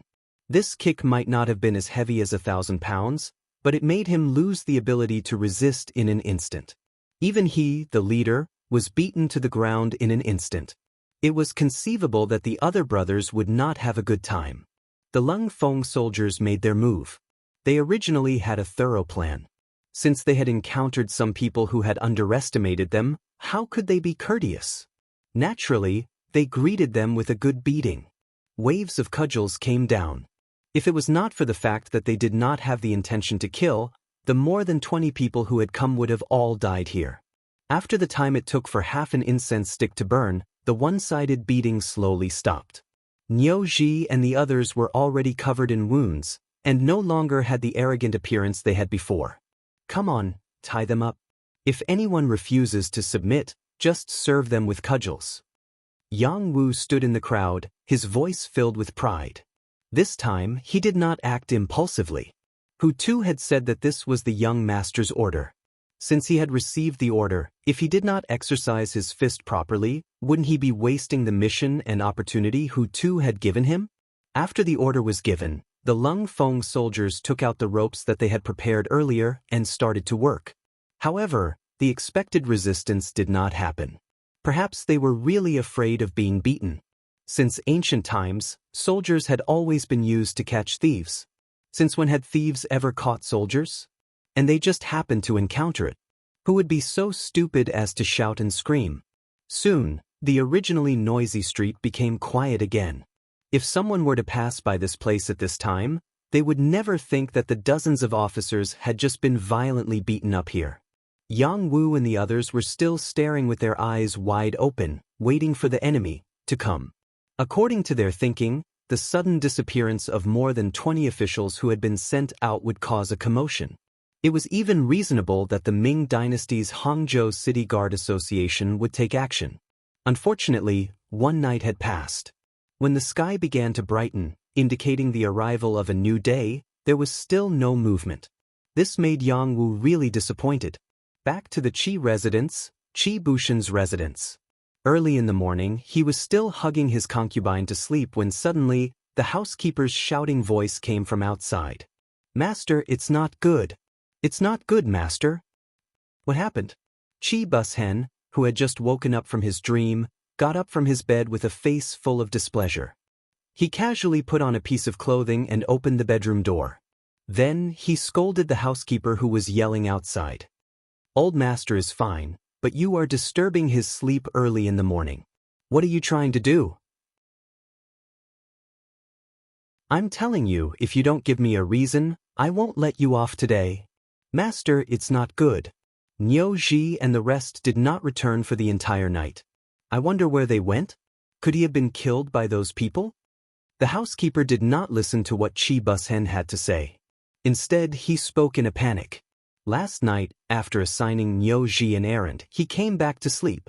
This was not the first time he had done such a task. All he had to do was to issue the order and then get up in the morning to see the results. However, when he went to the magistrate's office in the morning, he found out that Niu Ji and more than 20 other people had disappeared from the face of the earth. They were nowhere to be found. The bailiffs who stayed behind thought that Constable Niu had something important to do and needed to go somewhere far away, so they didn't see him for the whole night and didn't report to him. When the housekeeper heard the news, he immediately panicked. The Chang family's courtyard was in Hangzhou Prefecture City and was not far from the magistrate's office. It would take at most half an hour to get there. How could they not return for the whole night? His intuition told him that something must have happened. At that moment, he ran back to the Qi family's mansion and woke up his master. Initially, Qi Bushen's face was still full of anger. However, after hearing the housekeeper's words, he was stunned. After a few breaths, he finally reacted and exclaimed loudly, "How is this possible? How is this possible? Master, it's true. Those people must be very daring. Master, it's been a night. No one knows what will happen. Why don't we report it to the magistrate? The housekeeper was so frightened that he was incoherent. He stood there trembling as he made his suggestion. Report it to the magistrate? Bastard, master is the magistrate. Chi Bushen was so angry that he couldn't help but curse. Oh no. Master, what I meant was to report to the Hangzhou guards and have them send troops into the city. Perhaps only with their appearance will we be able to suppress those daring criminals. The butler realized that he had made a slip of the tongue. After correcting himself, he hurriedly replied. After being reminded, Chi Bushen's originally panicked expression flashed with joy. However, he shook his head. No way. This is a serious matter. We still need to investigate it clearly. If it's a misunderstanding, then it will be a big joke. Once the Hangzhou guards were alerted and the army was mobilized, the matter would inevitably be reported to Nanjing. If it really alarmed the emperor and the imperial court, there would not be much room for negotiation. Chi Bushen shook his head and decided to clarify the matter first. The so-called clarification of the matter naturally fell on the housekeeper's head. The housekeeper naturally had a headache about this task. However, since it was his master who said it, he certainly did not dare to refuse. After agreeing, he rushed back to the magistrate's office. After returning to the magistrate's office, the housekeeper selected another 20 bailiffs and 4 constables who had learned martial arts. They went straight to the Chang family's residence. This time, it was broad daylight. He did not believe that anyone would dare to do anything to him. Of course, he was not unprepared. When he left a message in the magistrate's office. If he did not return in 2 hours, he was to inform his master and send troops to rescue him. Being prepared did not guarantee that he would not be afraid. He still felt a little uneasy when he arrived at the Chang family's residence. Unexpectedly, the door was already open. It was as if they knew that someone would come. When they saw the team he brought from afar, a man with a smile on his face came up to greet them. May I know who you are? Please tell me. The other party was so polite that the housekeeper did not dare to force him. He thought that it would be impolite not to reciprocate. He clasped his fist and said, I am the housekeeper of the magistrate of Hangzhou. My surname is Wu, housekeeper? The person in front of him did not wait for him to finish his words. He shook his head and said, with all due respect, this matter is not something that a housekeeper like you can shoulder. You should go back and ask your master to come here personally. After he finished speaking, the person in charge of welcoming the guest turned around and left. It was obvious that he was a little unhappy. Steward Wu knew that his status was still a little low, but since he was already here, he couldn't possibly not get to the bottom of things, right? He rushed towards the other party's departing figure and shouted, Hey, are Niu Ji and the others in your hands? What did you do to them? Niu Ji? Huh, you mean the one who was beaten into a pig's head. If you want to know what happened to him, ask your master to come here personally. The man did not even turn his head. His figure gradually disappeared. After he returned to the residence, he closed the door. The man was Yang Wu. He was asked by the 6th young master to welcome the guest outside the door. He originally thought that the person who came would be the magistrate of Hangzhou. If the magistrate was sensible, it would not be a big deal. However, the person who came was just a housekeeper. Under the difference in status, there were many things that could not be discussed. Finally, he received news about Niu Ji and the others. After confirming that it was the other party who did it, the housekeeper turned around and left. His face was no longer nervous and fearful. Instead, it was burning with anger. How dare they detain the officials? Based on this alone, the other party was doomed. Half an hour later, the Hangzhou guards stationed nearby made their move. With 200 cavalrymen in the lead, 500 infantrymen followed closely behind. The large group of people entered Hangzhou from the southern city. They galloped on the streets, causing a lot of chaos. The commander of the Hangzhou guards, Tong Qiao, had a total of 5,600 people under him. The first 1,000 people under him had a total of 1,200 people under him. There were 1,000 people under him. They were usually in charge of the security around Hangzhou. Although they were in charge of security, there were not many things that could make them take action. Unless there was an enemy invading from the sea, most of the time, they were just idling around. This time, they suddenly received a request from the magistrate, Qi Bushen. He said that a group of evildoers had appeared in the city. They had actually detained more than 20 officials privately. It seemed that they had also used some tricks. When the news first came, Tong Qiao did not hear it clearly. Of course, he did not dare to believe it. This was the world of the Great Ming Dynasty. The officials represented the image of the country. How could someone dare to harm them? Could it be that they were not afraid of the law? Or could it be that the status of these people was so high that they could do things without any scruples? However, the next news made Tong Qiao dispel this thought. It was said that the group of evildoers lived in the courtyard of the Chang family, a wealthy merchant in the south. This alone made him feel relieved. It was still the same sentence. The status of merchants was still very low at that time. If they were really people with status, how could they be willing to live in the courtyard of a merchant? It would only lower their status. Even if they were powerless people, Tong Qiao did not mind picking a soft persimmon to pinch. It just so happened that his brothers had not made money for a long time. This was a good opportunity. If it was done well, it would be a big income. Speaking of which, it was the Chang family. It was said that their wealth was comparable to that of a country. As a result, a group of 700 Great Ming soldiers entered the city in a mighty manner. There were already bailiffs from the government office waiting to lead the way. Then, the group of people arrived outside the Chang family's courtyard and surrounded it. Guard the front and back doors. No one is allowed to slip away. In a while, when this general gives the order, everyone just needs to rush forward. If anyone dares to resist, use your weapons. Tong Qiao, who was riding on a horse and wearing armor, could be said to be majestic. Under his command, the Chang family's courtyard was soon surrounded by people that not even a drop of water could trickle through. Then, the 200 soldiers of the Great Ming Dynasty bravely walked toward the main door. They were in a row of 10 people. Every time they took a step forward, they would shout. Not to mention that their voices were very uniform, there was some momentum.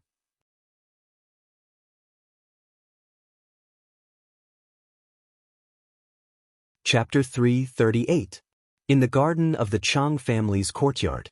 Small bridges, flowing water, lush green grass, mesmerizing flowers, colorful purples, pavilions, and painted rafters. All of them were the work of famous craftsmen. It was just a side courtyard, but it was already so luxurious. It could be seen that the Chang family was indeed rich and imposing. In the middle of the garden, there was a pavilion. On the stone table below, there were various fruits and snacks. A young man and an old man were sitting there, drinking tea and chatting. Duke of Loyalty and Courage, we haven't seen each other for nearly 2 years. On the other side of the table, an old man wearing an ordinary long robe had a smile on his face. He seemed to be in a good mood. Sir Kuei is still as elegant as ever. Congratulations. Yang Chendong also had a smile on his face.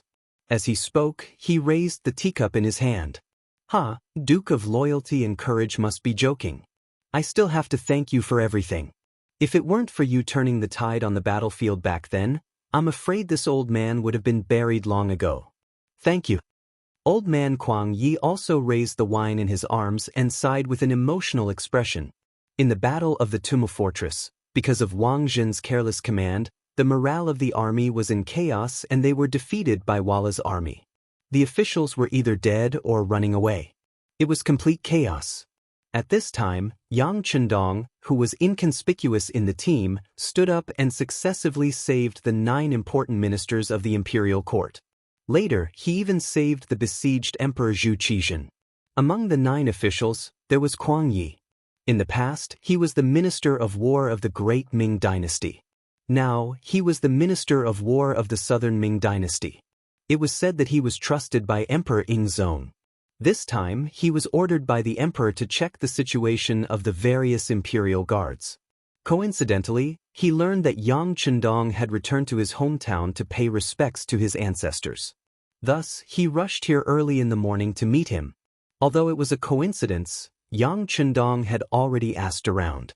Kuang Yi was a good old man. Although he was a little old, he still had some ability. To be able to meet him here and settle some matters was within his plan. At this moment, the two of them were able to meet each other as they wished. Furthermore, they had saved each other's lives as a bond. It could be said that both the host and the guest were extremely happy. However, this harmonious scene was disrupted by the battle cries outside the courtyard. Although Kuang Yi was a little older, his eyes were not blurry and his ears were not deaf. He could naturally hear the shouts outside clearly. He frowned and raised his head to look at Yang Chendong. Yang Chendong, who had long been paying attention to Kuang Ye's actions, smiled and said, "Hee, I don't know why I was targeted yesterday. Some people came to find trouble with me, but they were caught by my subordinates. They must have mobilized the army this time." Nonsense. Who gave them the authority to mobilize the army for something as big as that? Guaning, go take a look, Kuang Yi said with a straight face. This time, he didn't come to see Yang Chendong just to catch up. He came with a mission. However, before he even had the chance to ask for help, his own people had already dropped the ball. If he didn't handle things well, it would directly affect his mission. How could he not be angry? Guan Ying was 7 feet tall and had a powerful body. His muscles seemed like they would explode with power at any time. At a glance, one could tell that he was a martial artist. Of course, the reason why Kuang Yi arranged for him to go out was not only because he was his trusted aide, but also because he was an official of the Ministry of War. He was selected to be the vice director of the Department for Purging Officials and was a standard 5th-rank official. The Department for Purging Officials was an organization under the Ministry of War during the Ming and Qing dynasties. It was responsible for the rank, selection, promotion, and rewards of the military officials. It was responsible for inspecting the strategic locations of various regions and setting up camps. It was also responsible for managing the inheritance and bestowments of the tribal officials who lived in communities of ethnic minorities. Most of the time, the rank of an official in the Great Ming Dynasty wasn't enough. The most important thing was how much power he had. For example, the first Grand Secretary of the Imperial Cabinet was equivalent to the Emperor's personal secretary. For example, Jie Jin during the Ming Dynasty was a standard 5th-rank official. Don't underestimate a standard 5th-rank official. Even in front of the emperor, he could speak.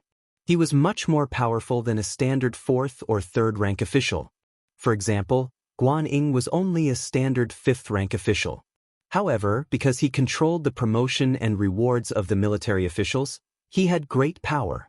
Even many of the commanders, standard 3rd-rank officials, of the City Guard Institute and the Capital Guard Institute had to lower their heads and smile apologetically when they saw him.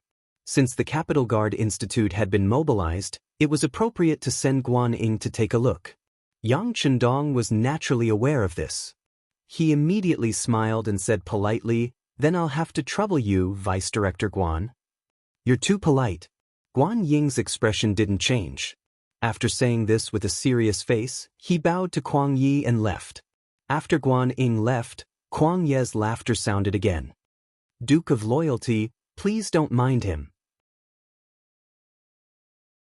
This person's personality is like this. He doesn't smile much, but he is very serious and has some ability. Yes, to be able to learn from Lord Kuang, he is without a doubt a talent." Yang Chendong also smiled and flattered.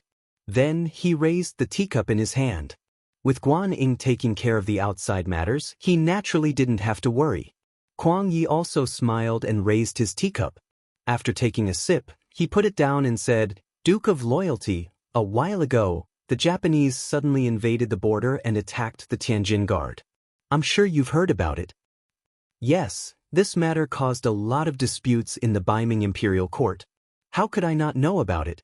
Yang Chendong seemed to be casually nodding, but in fact, only he knew that Kuang Yi had finally begun to talk about the main topic. "I heard that 20,000 soldiers and 20,000 commoners were captured. How could the Duke of Yu not be angry about such a big matter?" Kuang Yi seemed to sigh. Then he continued, I heard that even now, the Japanese warriors often appear between the Tianjin Guard and the capital. Duke of Loyalty, you are going to pass by that place. Have you met them?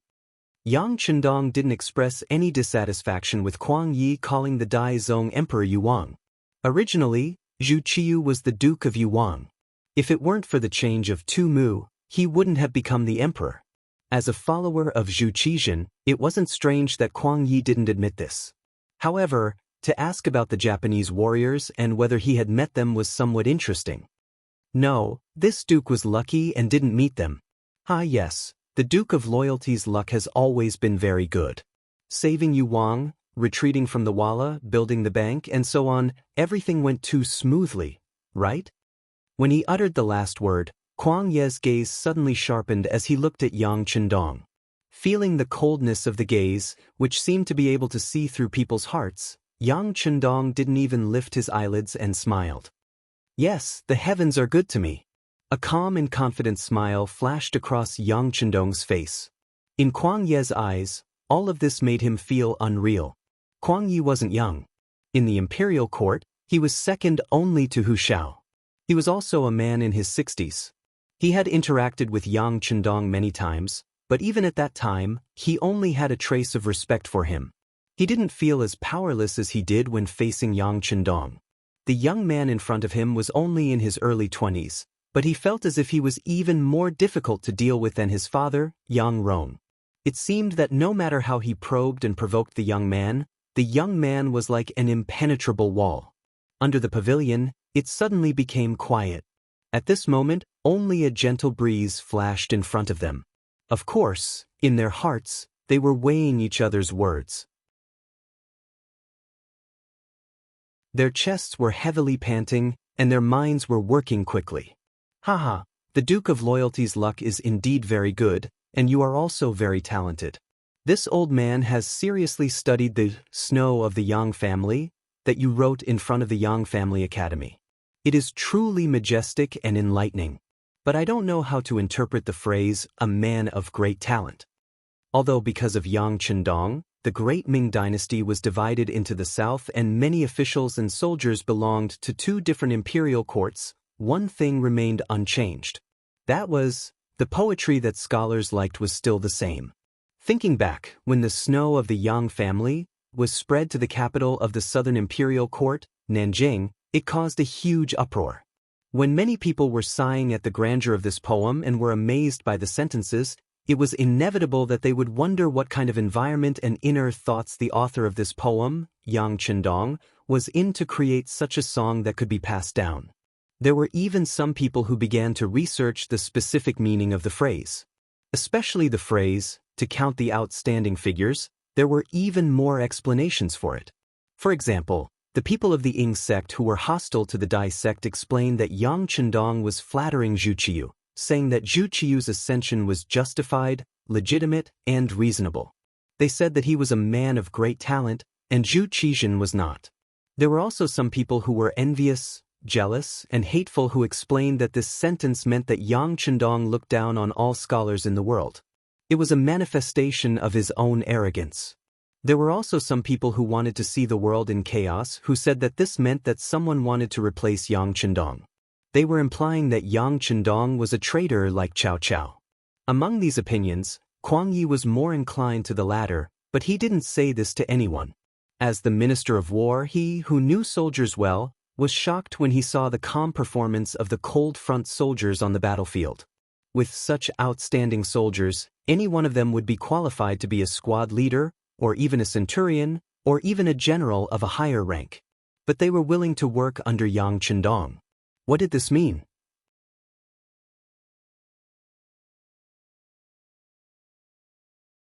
Chapter 339.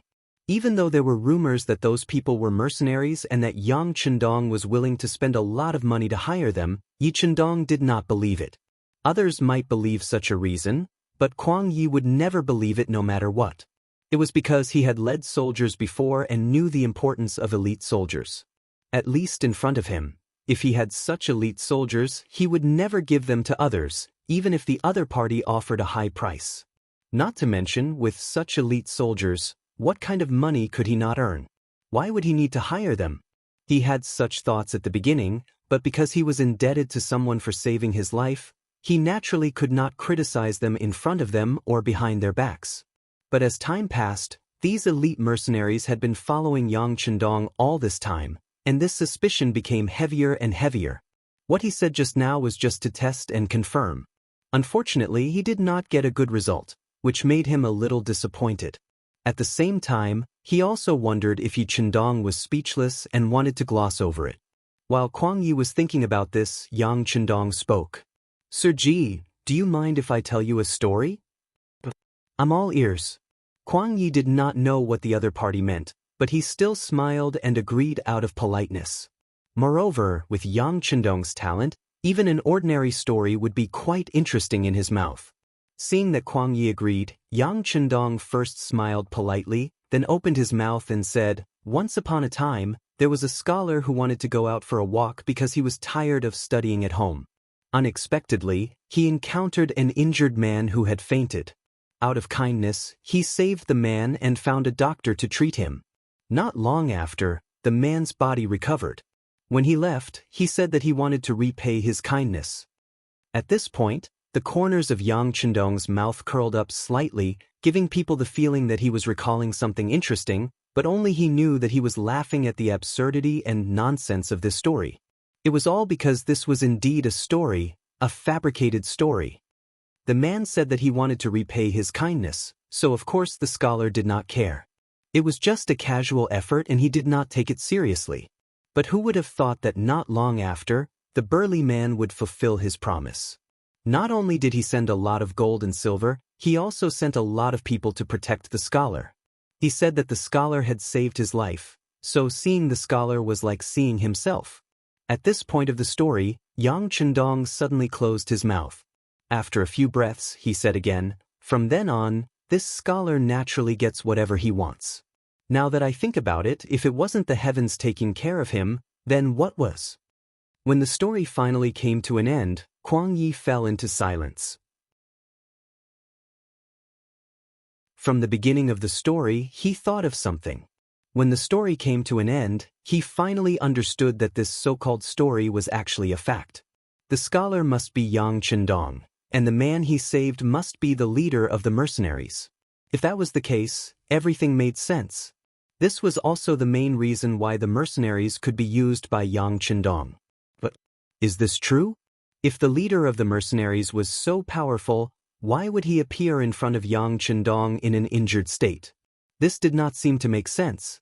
Since today's story had reached this point, Kuang Yi naturally had to ask clearly, so he asked all the questions in his heart. "Lord Kuang, good question." At that time, the scholar was also a little confused, but he slowly learned from the elite soldiers that the burly man he had saved had been plotted against because he was trying to snatch the position of the boss.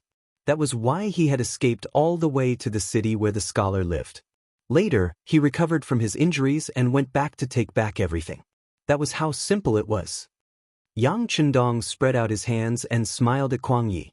Since he wanted to tell a story, how could he not have thought about it from the beginning to the end? The story was not exciting, but it was still passable. At this moment, Kuang Yi did not know what to say. Should he continue to question him? But he already explained it to him? If he continued to ask, he would be accused of pestering endlessly. As expected, before Kuang Yi could continue, Yang Chendong said, "Lord Kuang, to be honest, I have never told anyone about this before. You are the first, so if possible, I hope you can keep it a secret for me." As soon as he said this, Kuang Yi was completely speechless. The other party had put on such a sincere appearance, and had even saved his life. What else could he ask? No matter what, he was still an educated person. He couldn't possibly be so shameless as to throw away his basic dignity. At this moment, the only thing he could do was nod his head and accept the favor. "Thank you for your loyalty, this old man was too rash." "Sigh, Lord Kuang, please don't say that. Everyone is curious. If it was me, I might ask too." It's fine. Drink tea, drink tea." Yang Chendong said with a laugh and put on a kind face. Outside the Chang residence, Tong Qiao aggressively led his men to surround this place, and then commanded his men to start approaching step by step. From the looks of it, it seemed that a big battle was unavoidable. Perhaps it wouldn't be long before this place would be littered with corpses.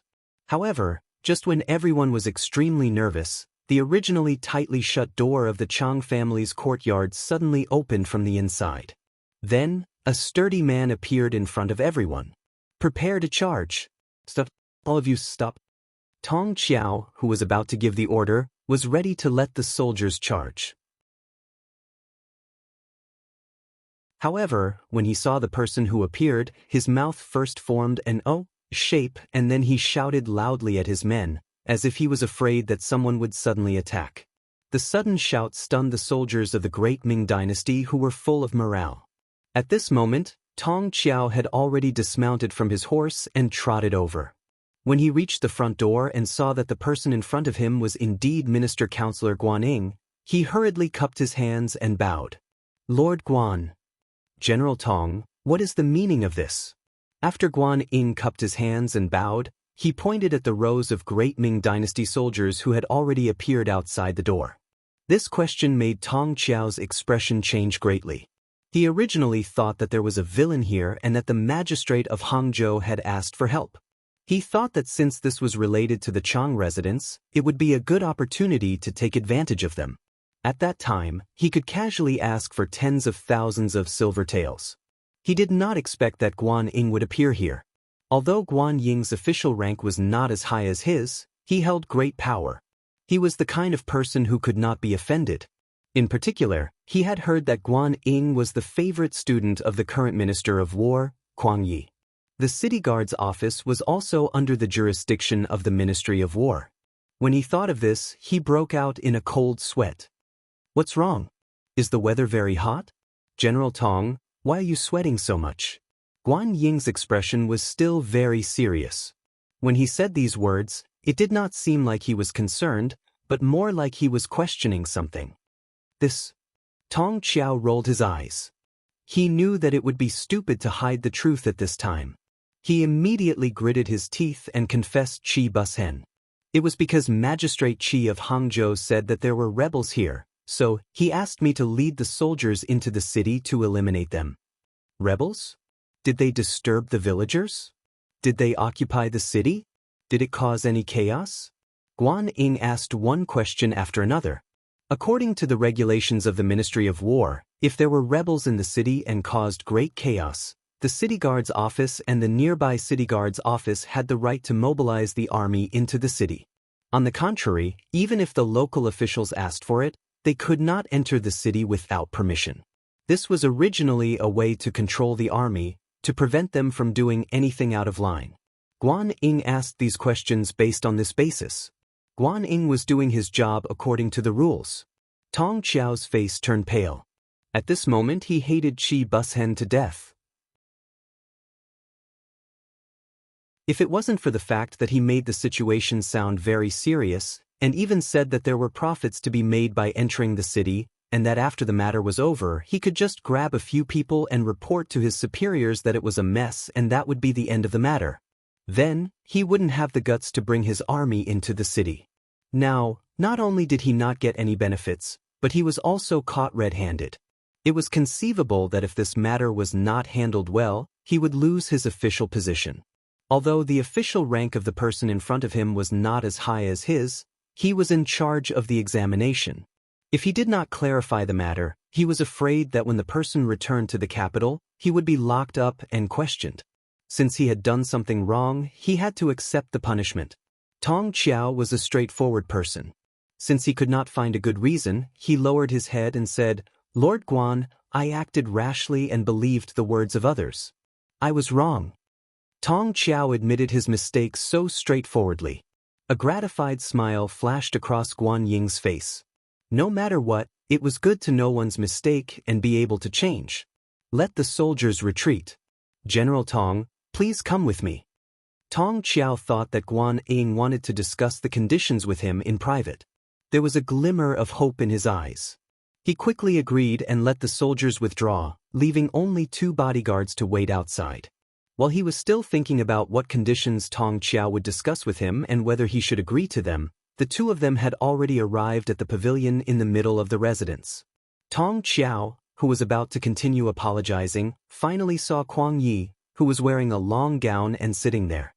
When he first saw him, Tong Qiao thought that his eyes were playing tricks on him.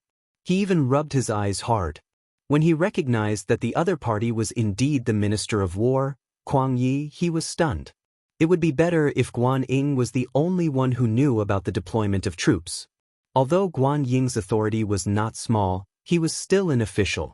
As long as he gave Guan Ying a way out, there would be room for negotiation. However, if the Minister of War met him, then things would be different. Guan Ying was the superior who was in charge of him. If Guan Ying's upper lip touched his lower lip, his future would be completely ruined.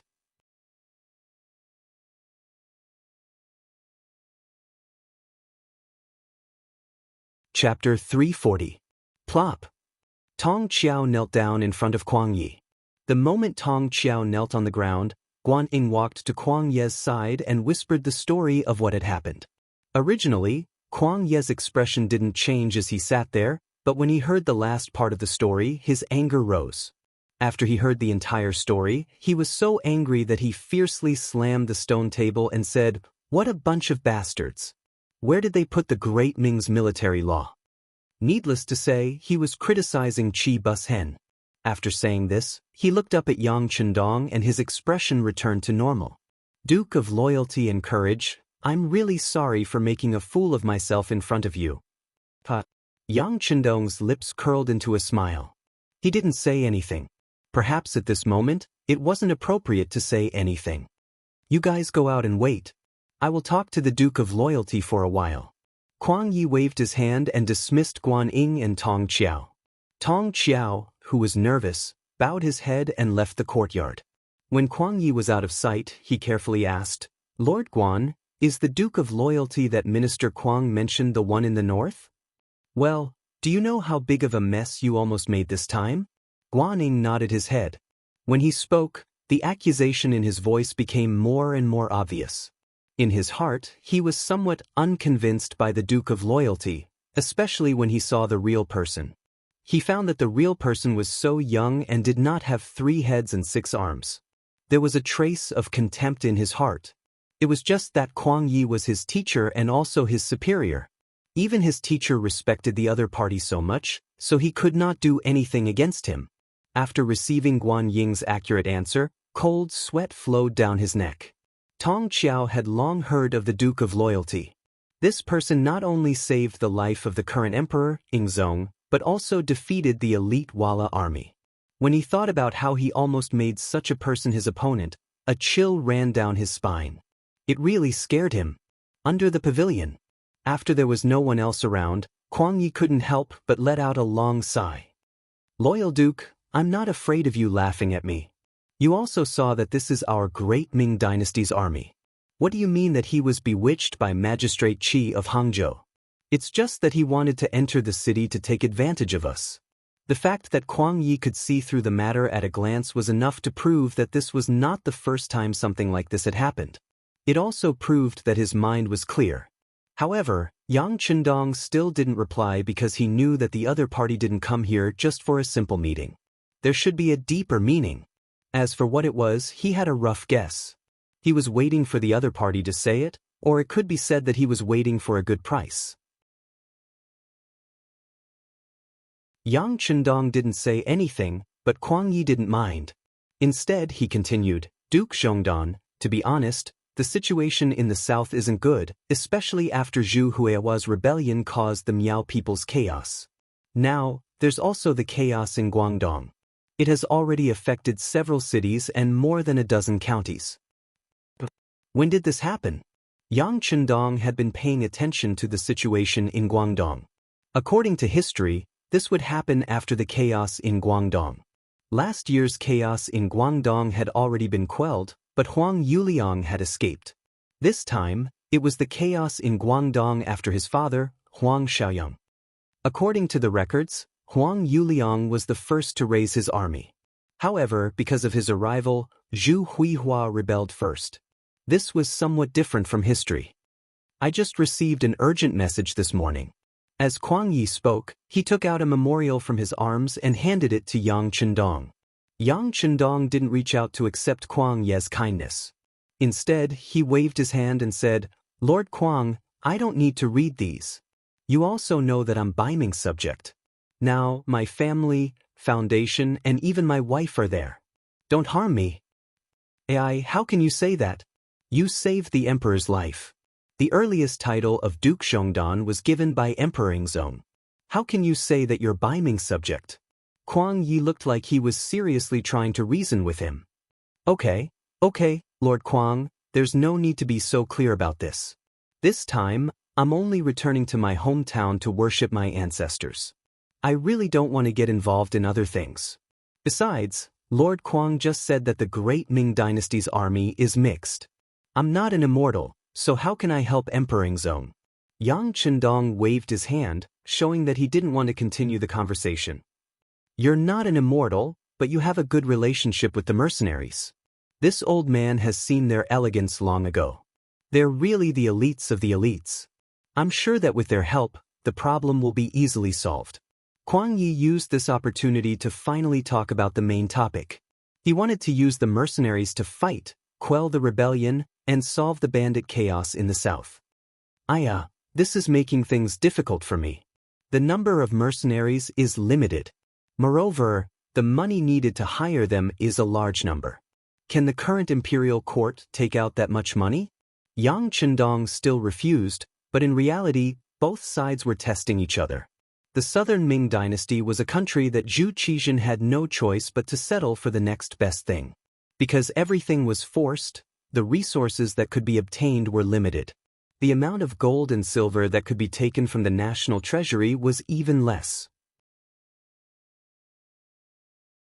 Although in the past year, the situation of the imperial court was much better than when it was first established due to the wealth of the south, it was still far from being able to support two large wars. Yang Chendong said that the cost of hiring the mercenaries was too great. His Majesty really can't take out that much gold and silver. Kuang Yi lowered his head when he said this, but he quickly raised his head again. With an excited expression, he said, "But isn't there the Duke of Loyalty and Courage? As long as you're willing to vouch for him, that person owes you his life. No matter what, this face has to be given. And as long as we can quell these two rebellions, the imperial court will be able to collect a lot of taxes in less than 5 years. At that time, it won't be a problem to pay the mercenaries enough money. What do you think?" "What do you think?" Yang Chendong bluntly refused. This was clearly Kuang Yi trying to gain something without risking anything. What 5 years? Who knew what would happen in 5 years?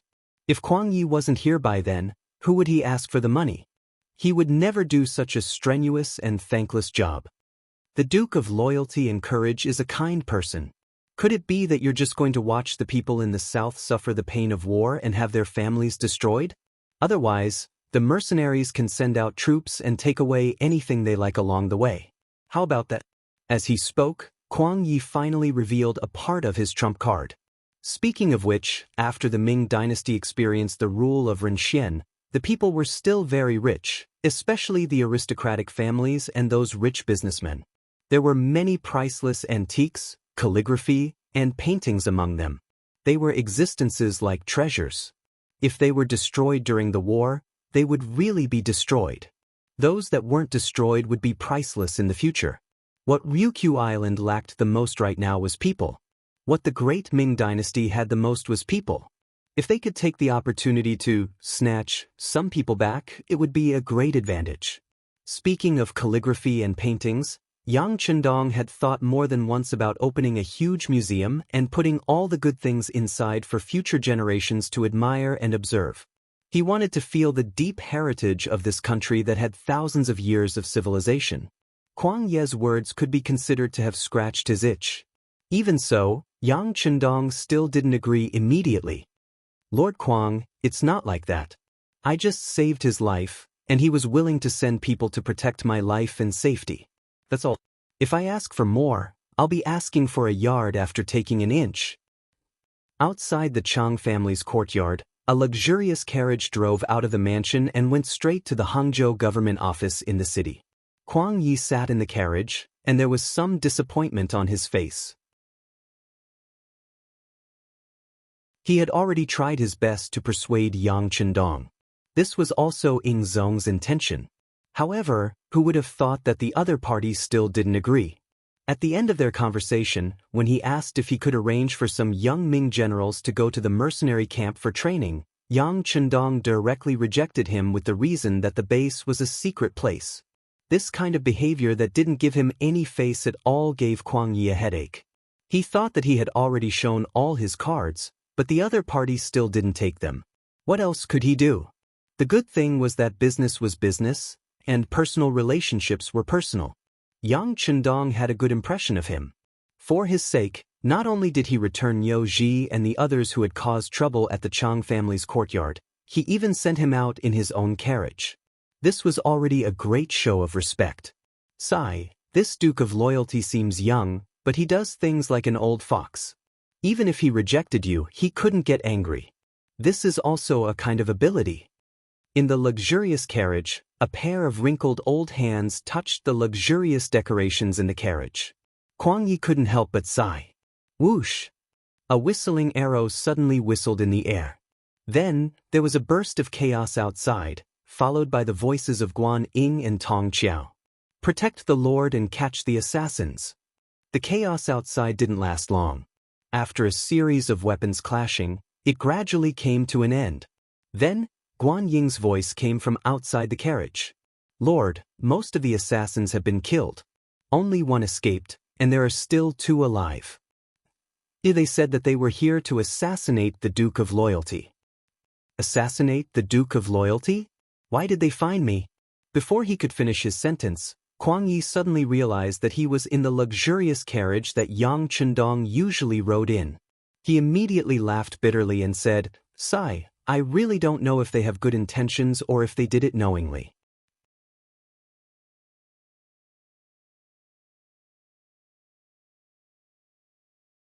Chapter 341. My lord, what should we do? Guan Ying, who was outside, naturally did not hear Kwang Yi's muttering. He was still asking for instructions on what to do next. Forget it. Send him to the Duke of Loyalty. Let him deal with him as he sees fit. Kwang Yi lost interest. He did not even bother to ask who was trying to assassinate Yang Chendong. In his opinion, he was young and had power and honor. However, he did not know how to follow good advice.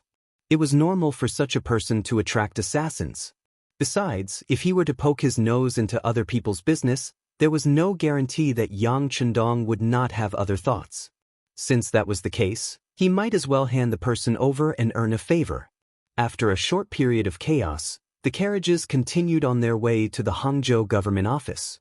At the side door of the Qi residence, which was not far away from the government office, a figure climbed over the wall and quietly entered the Qi residence. The person seemed to be very familiar with the layout of the Qi residence. After a few twists and turns, he arrived at a quiet courtyard. Then he opened a door, causing a creaking sound to be heard as the door opened. As soon as the sound was heard, a scolding sound came from the wooden bed inside the door. Why are you only here now? I'm bored to death here and the beauties you've found. Just as he finished speaking, there was suddenly no sound. Then, the person spoke in a nervous and fearful voice. Who are you? What do you want? Why are you here? I'm telling you, don't come near me. Otherwise, I know martial arts. I'll take care of you. Before he could finish his sentence, the person who spoke was already restrained. A sharp dagger was placed on his neck. It looked like he would bleed if the dagger went any deeper. I'm not a bad person, please don't kill me. Whatever you want, I'll give it to you. I have money, I have a lot of money. Qi Qing's face turned pale, and his voice trembled. Spare me, spare me. I'm not a bad person. Please don't kill me. The person who spoke was Qi Qing. After being dealt with by Yang Chendong yesterday, he returned to the Qi residence to recuperate. However, he was not a good person to begin with. Even when he was recuperating, he did not stop. He ordered 2 of his followers to go out and find women for him. Just now, he thought that his subordinates had returned. Unexpectedly, it was an assassin. Moreover, the assassin skills were not bad. He was subdued in just one move. "I don't want your money. I'm here to give you credit." There was no killing intent in the person's voice. Instead, he spoke in a calm manner. "Come, let me introduce myself. My name is Wuyong. You must not have heard of my name, but it doesn't matter. Someone knows me and he wants my life. I've also heard about you. The reason why I'm looking for you is because we have a common enemy. Do you understand now?" Listening to the unhurried introduction of everything, Qi Qing's initial confusion turned into his eyes shining as he nodded his head excitedly. At the Hangzhou government office, knowing that the Minister of War, Kuang Yi, had personally come, the magistrate, Qi Bushen, brought a group of his colleagues to welcome him. The other officials naturally respected and feared Kuang Yi. Especially when they had done something wrong, they felt uneasy. However, as the magistrate of Hangzhou, the boss here, Qi Bushen, did not panic. After all, he was someone with a backer. His brother-in-law was the current Minister of Rights, Liu De. Speaking of Liu De, his strength was not to be underestimated. In the southern Ming dynasty, Yingzong could not return to the capital after his defeat in the Tumu War. He listened to Yang Chendong's suggestion and split the great Ming dynasty into two. He came to Nanjing and established the southern Ming dynasty. Since it was an imperial court, it needed the help of hundreds of officials. Zhu Qizhen made the same choice as Baiming, which was to remove the cabinet and let the six ministries minister take the lead and directly answer to the emperor. In other words, Zhu Qizhen and Zhu Qiyu made the same choice. They both wanted to centralize power. After establishing the southern Ming dynasty, the first people to be appointed were the ministers of the six ministries. Among them, the Minister of Revenue, Wang Zue, and the Minister of War, Kuang Yi, were restored to their positions. As for the others, Qin Sun, who had come from the northern capital, became the Minister of Personnel, Xiao Chua became the Minister of Punishments, Jiang Yuan became the Minister of Works, Shang Lu became the Imperial Censor, and Yin Qian became the Envoy of Transmission. These people all had one thing in common, which was that they were all officials from the capital. However, only the Minister of Rights, Liu De, was appointed. Speaking of which, as the capital of Nanjing, there were 6 ministries in politics, and there was also the existence of the Minister of State. They were in charge of the affairs in the south. The only difference was that their position was half a rank lower than that of the Minister of the northern Ming dynasty.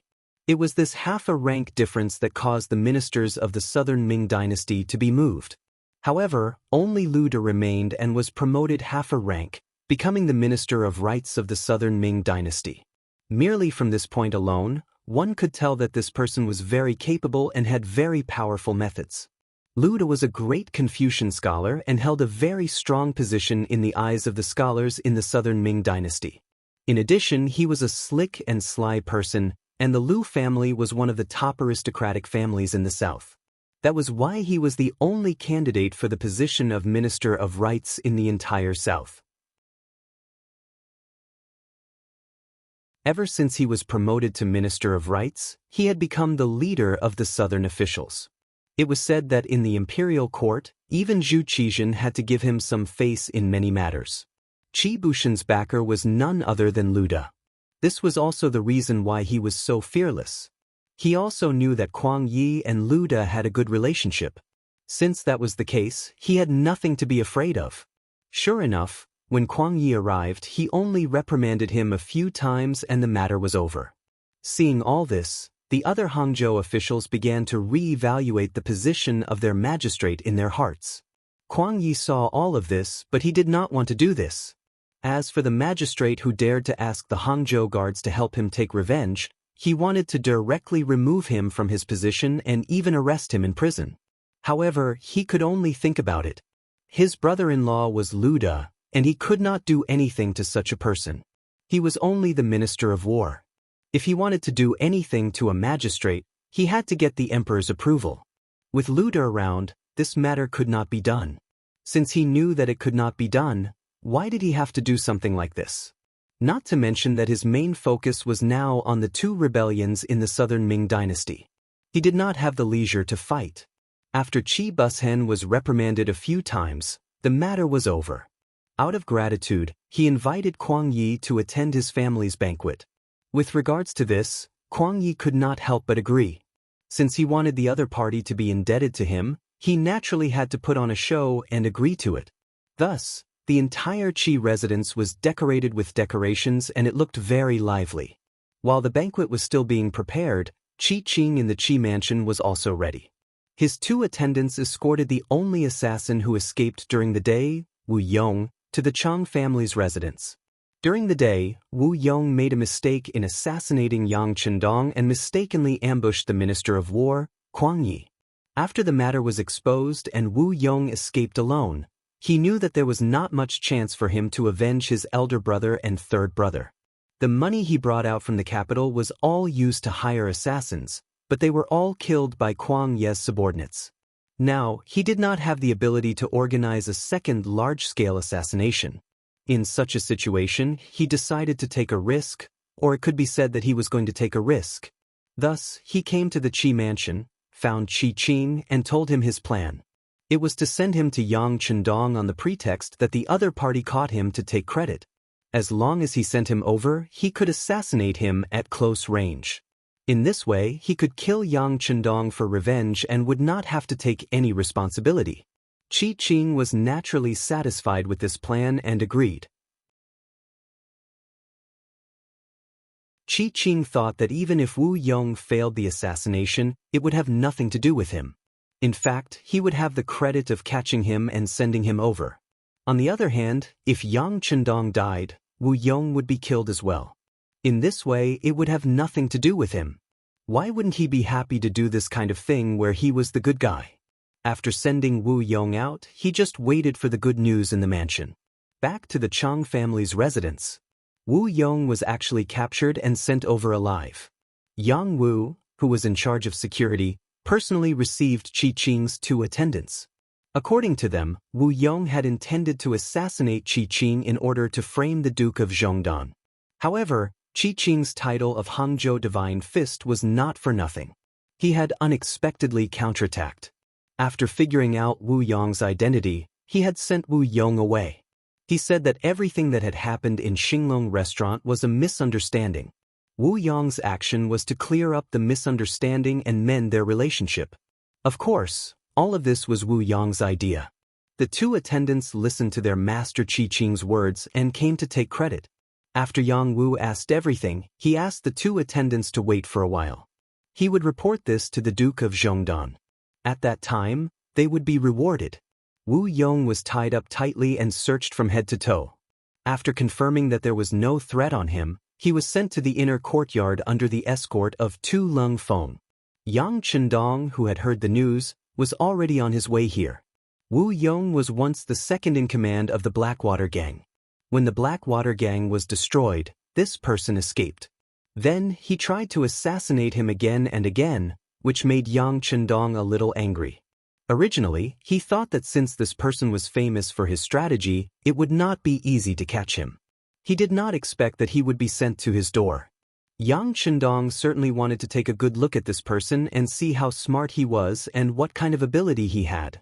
In the side hall of the backyard, Wu Yong was forced to kneel on the ground by 2 Lung Feng. Then, the door curtain was lifted and Yang Chendong, dressed in green, strode out.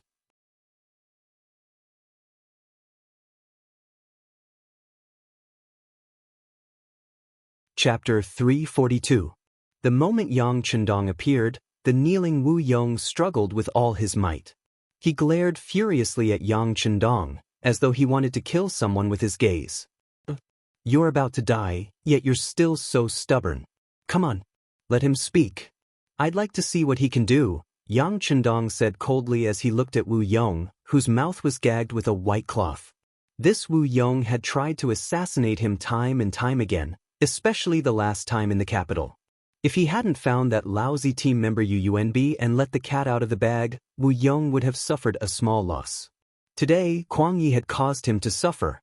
Now that he had finally captured him, Wu Yong wanted to see what tricks he could play. Upon hearing Yang Chendong's order, the Lung Feng soldier in charge of watching over Wu Yong reached out to pull off the white cloth. At this time, a conspiratorial smile flashed in Wu Yong's eyes. Although it only flashed in his eyes, it was still seen by Yang Chendong, who was staring at him. Instinctively sensing that something was wrong, Yang Chendong suddenly shouted, "Don't let him open his mouth." Before he could finish speaking, the Lung Feng soldier in charge of watching over Wu Yong had already pulled off the white cloth. However, upon hearing the new order, he instinctively reached out to gag his mouth again. At this moment, a thin silver needle suddenly shot out from his mouth. Due to the Lung Feng soldier's obstruction, the needle that was supposed to be aimed at Yang Chendong instead pierced into his right arm. With a suppressed cry of pain, the member of Cold Vanguard staggered and fell to the ground. Tiger's Mane reacted quickly and reached out to support him. Concerned, he asked what was wrong and reached for the injured Lung Feng soldier's arm with his right hand. "Lu Ping, what happened?"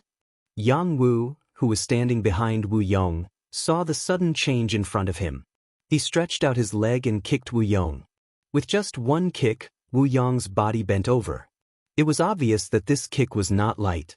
At this moment, Tiger's Mane, who was inspecting the injury on Lu Ping's arm, said, "It's poison.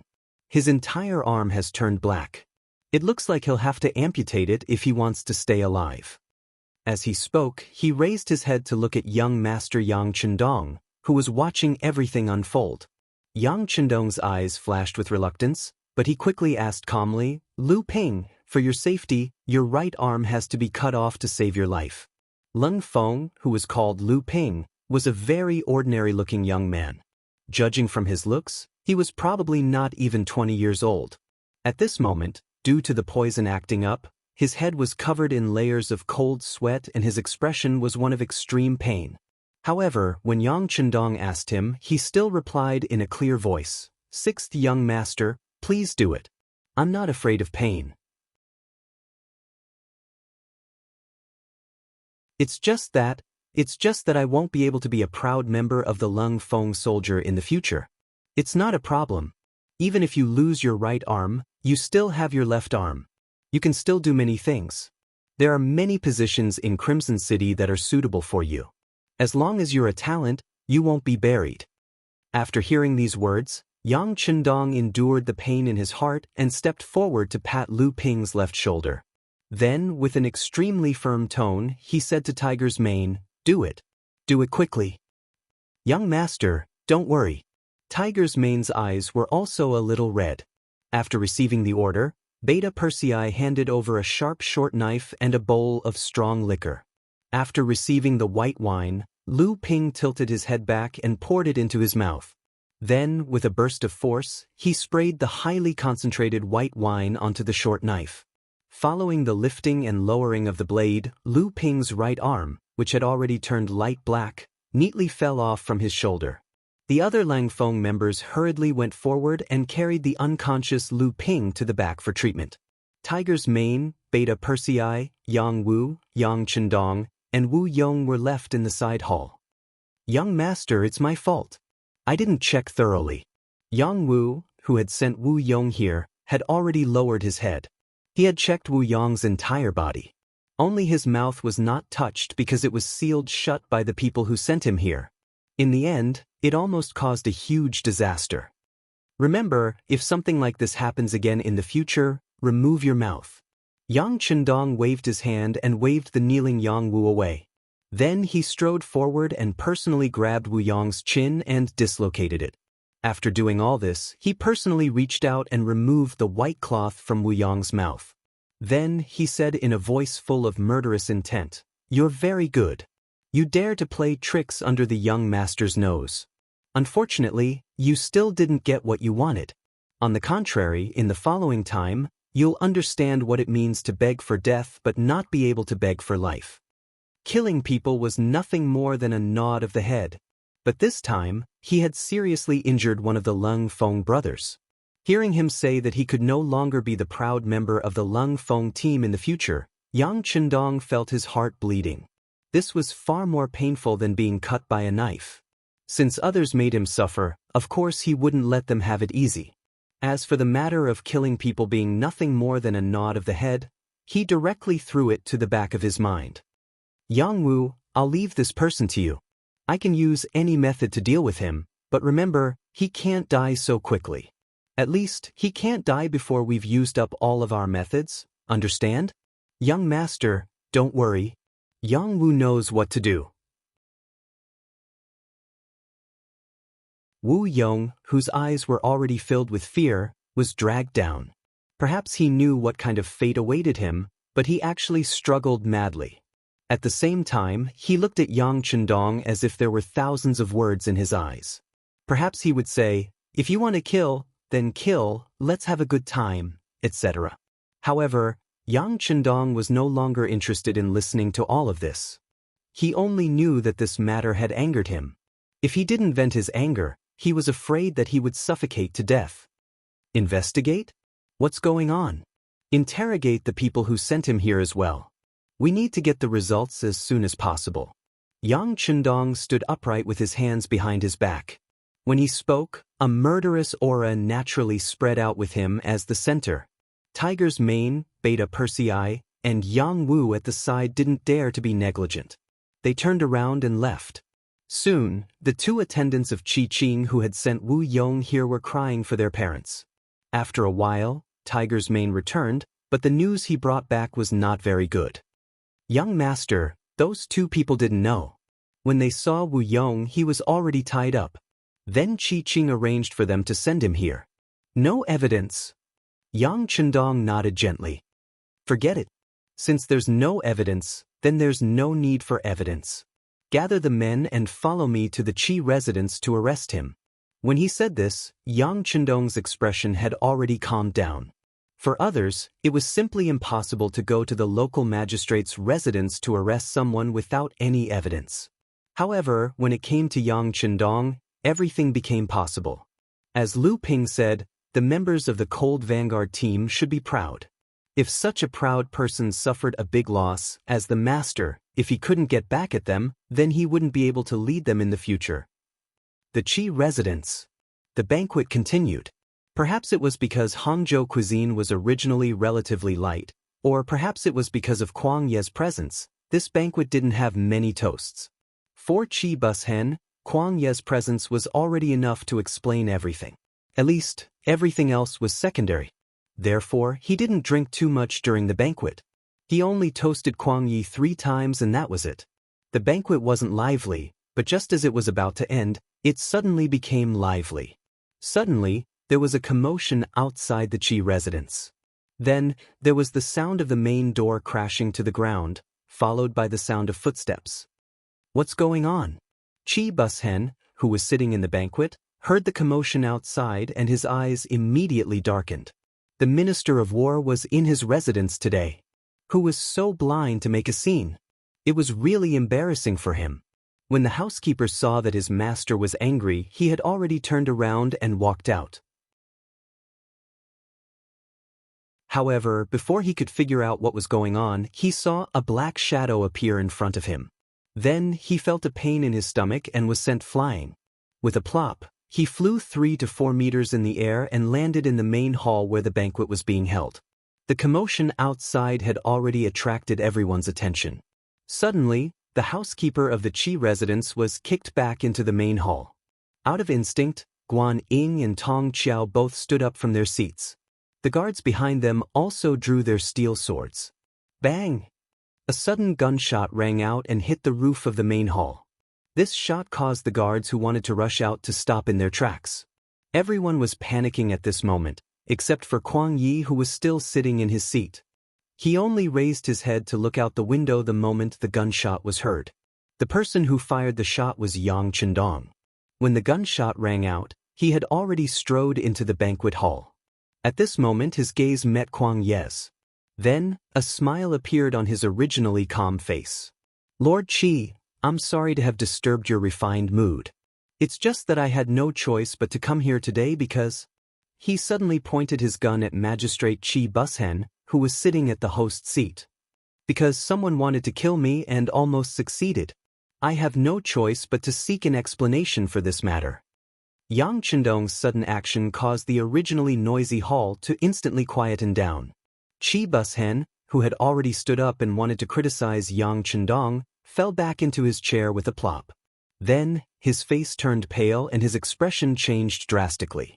Chi Bushen was studious when he was young. He was indeed proficient in the teachings of Confucius and Mencius.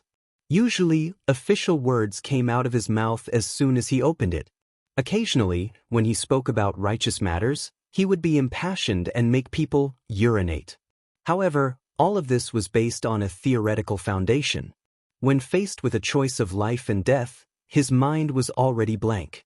At this moment, he was not thinking about the principles of the saints. He was thinking about whether the gun could shoot bullets and whether it could really kill him.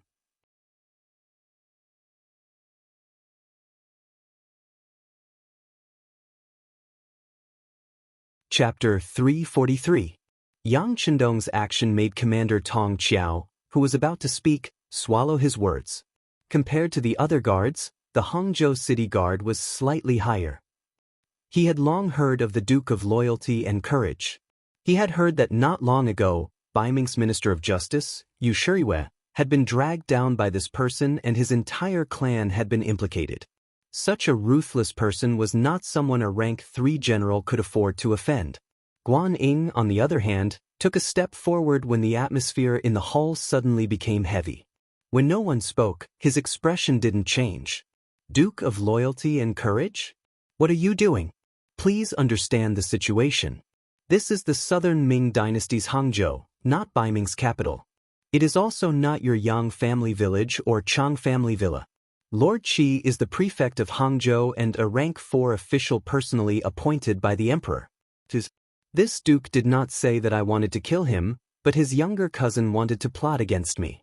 Fortunately, the mercenaries reacted quickly and did not let the other party succeed. However, because of this, he lost an arm. Qi Qing must give an explanation for this matter. Tiger's Mane, take the thing out. Yang Chendong signaled to Tiger's Mane behind him as he spoke. Tiger's Mane nodded and placed the severed arm on the table. The entire arm was still slightly black, and at the same time, it could be seen that the camouflage uniform was wrapped around the arm. When he saw this, Kuang Yi, who had been silent all this while, finally had a change in expression. He suddenly thought of something and couldn't sit still anymore. He stood up and asked, Duke Xiongdan, is that brother's life in danger? His life is not in danger, but his entire right arm is completely gone. Yang Chendong faced Kuang Yi. When he said these words, his voice was clearly suppressed. It's good that he is fine. When Kuang Yi heard that the mercenaries' lives were not in danger, he could not help but let out a long sigh of relief. This time, he had only left the capital to do 2 things. First, it was official business. That was to patrol the various guard stations in the south. This was so that when they really needed an army, they would be able to pull them out and have enough fighting power. The second matter was the secret edict that the emperor had just issued. It was to persuade Yang Chendong to let the mercenaries behind him work for him. At this moment, if the mercenary brothers were to lose their lives, it would be even more difficult to discuss the cooperation. Fortunately, he had only lost an arm, so he was still safe. This way, he could be at ease. Of course, this kind of relief was only in his heart. Seeing Yang Chendong appear with a murderous aura and take out a broken arm, he knew that if he did not give an explanation, not to mention the anger of the Duke of Loyalty at the very least, there was no need to discuss the matter of cooperation. As the Minister of War and an important official of the imperial court, Kuang Yi had seen a lot of storms and reacted quickly. After figuring out the key point, his expression changed immediately. Magistrate Qi, what is going on? All of a sudden, he changed the topic and asked Chi Bushen. Many people were stunned on the spot. With such a change in attitude, many people who thought they were smart instantly understood what was going on. Minister Kuang had questioned Chi Bushen for the sake of the Duke of Loyalty. Even though he knew that Chi Bushen had the background of the Minister of Rights, Luda, he still did it without hesitation. It seemed that the rumors were true. Kuang Yi owed the Duke of Loyalty a life-saving grace and was now repaying him. Chi Bushen also thought the same. He looked at Kuang Yi with a bitter expression and said, Lord Kuang, I really don't know what happened. Why would the Duke of Loyalty question me like this? Could it be a misunderstanding? Misunderstanding? Do you know who the Duke of Loyalty is? How could he misunderstand you? Since you don't know, why don't you ask your cousin to come out and explain it to us face to face? Kwang Yi didn't look at other people's expressions and didn't have time to figure out what they were thinking. He only knew that a mercenary was injured in front of him. If he couldn't give a suitable explanation, it would be impossible for him to cooperate with the other party. For the sake of the country, for the peace of the South, and for the South Ming to have the capital to contend with Baiming, not to mention a fourth-rank magistrate, even if Minister Ludo was here, he would sacrifice himself when necessary. Perhaps no one except Yang Chendong could understand Kwang Ye's thoughts at this moment. Chi Bushen didn't understand, so he was a little conflicted about calling his cousin out. But in front of Shangguan, he couldn't say anything to refuse. He just stood there and didn't say anything. He just wanted to use this method to resist. Once Kwang Ye's anger dissipated, perhaps there would be a chance to save the situation. Chi Bushen thought himself clever and didn't say a word. Yang Chendong saw through his thoughts and smiled coldly. Oh, it seems that I've made a mistake. Since that's the case, I'll take my leave. Sorry for the disturbance, huh? After saying this with a faint smile, Yang Chendong prepared to turn and leave. However, before he could take a step, Kwang Ye's voice rang out. Chi Bushen, I told you to find my cousin, but you didn't hear me. Guan Ying, bring some men to the back residence and find him. Kwang Yi actually ordered a search of the residence. This was tantamount to falling out completely. Although it didn't matter if he offended a small fry like Chi Bushen, what would the Minister of Rights, Luda, think? How would he deal with him when they met in the imperial court? Not to mention, the two of them had a good personal relationship. Why would he do this? Wouldn't there be no room for negotiation? At this moment, Tong Qiao, the commander of the Hangzhou City Guards, and Guan Ying were stunned. Even the prefectural magistrate, Chi Bushen, was shocked. Only Yang Chendong stood there with a faint smile on his face. He already had a plan for what he would face today. From the looks of it now, everything that had developed was going according to his imagination. It seemed that the Southern Ming Empire had indeed encountered a big problem this time. The other party's intention to invite him and the mercenaries to come out of seclusion was obvious. Lu Ping's right arm was completely crippled. It was impossible to say that Yang Chendong wasn't angry. However, if he wanted to take revenge, there were many ways. For example, he could secretly kidnap Lu Ping, or let the members of the Cold Blade Division pretend to be bandits and rush into the Qi residence to kidnap Lu Ping. No matter which method it was far better than openly denouncing him like this. However, he didn't have a choice.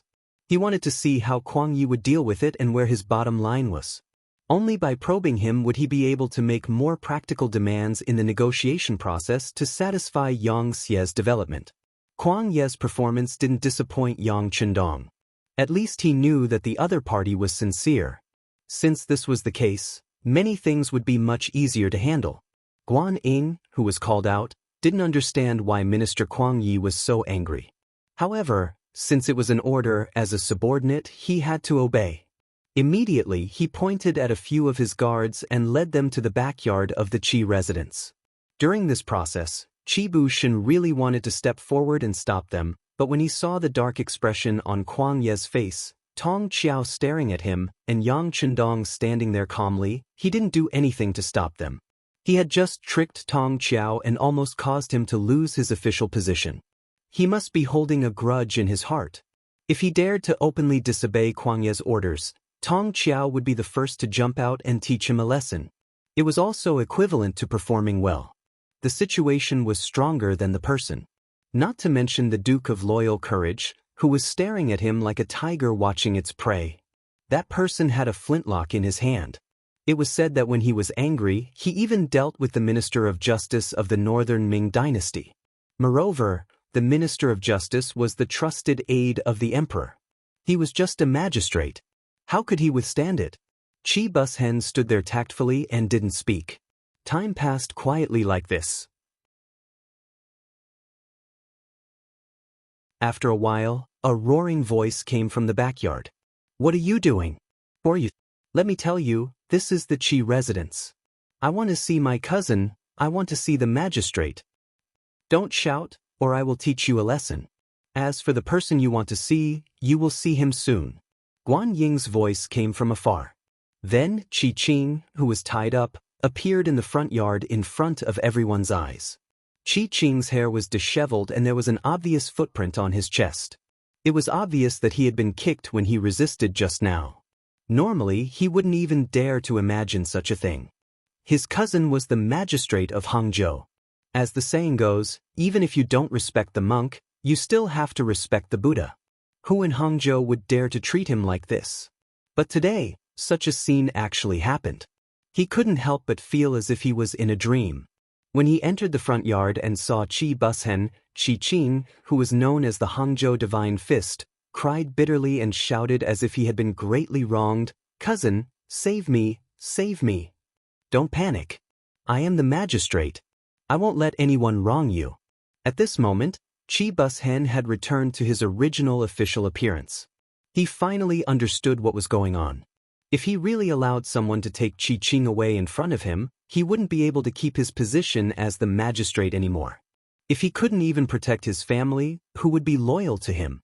A person's life was just a thin layer of skin. For this face, even if he had to face Kuang Yi, the minister, he had to do it. Presumably, once this matter spread out, his brother-in-law, Lu De, who was in the capital of Nanjing, would understand what he was doing now.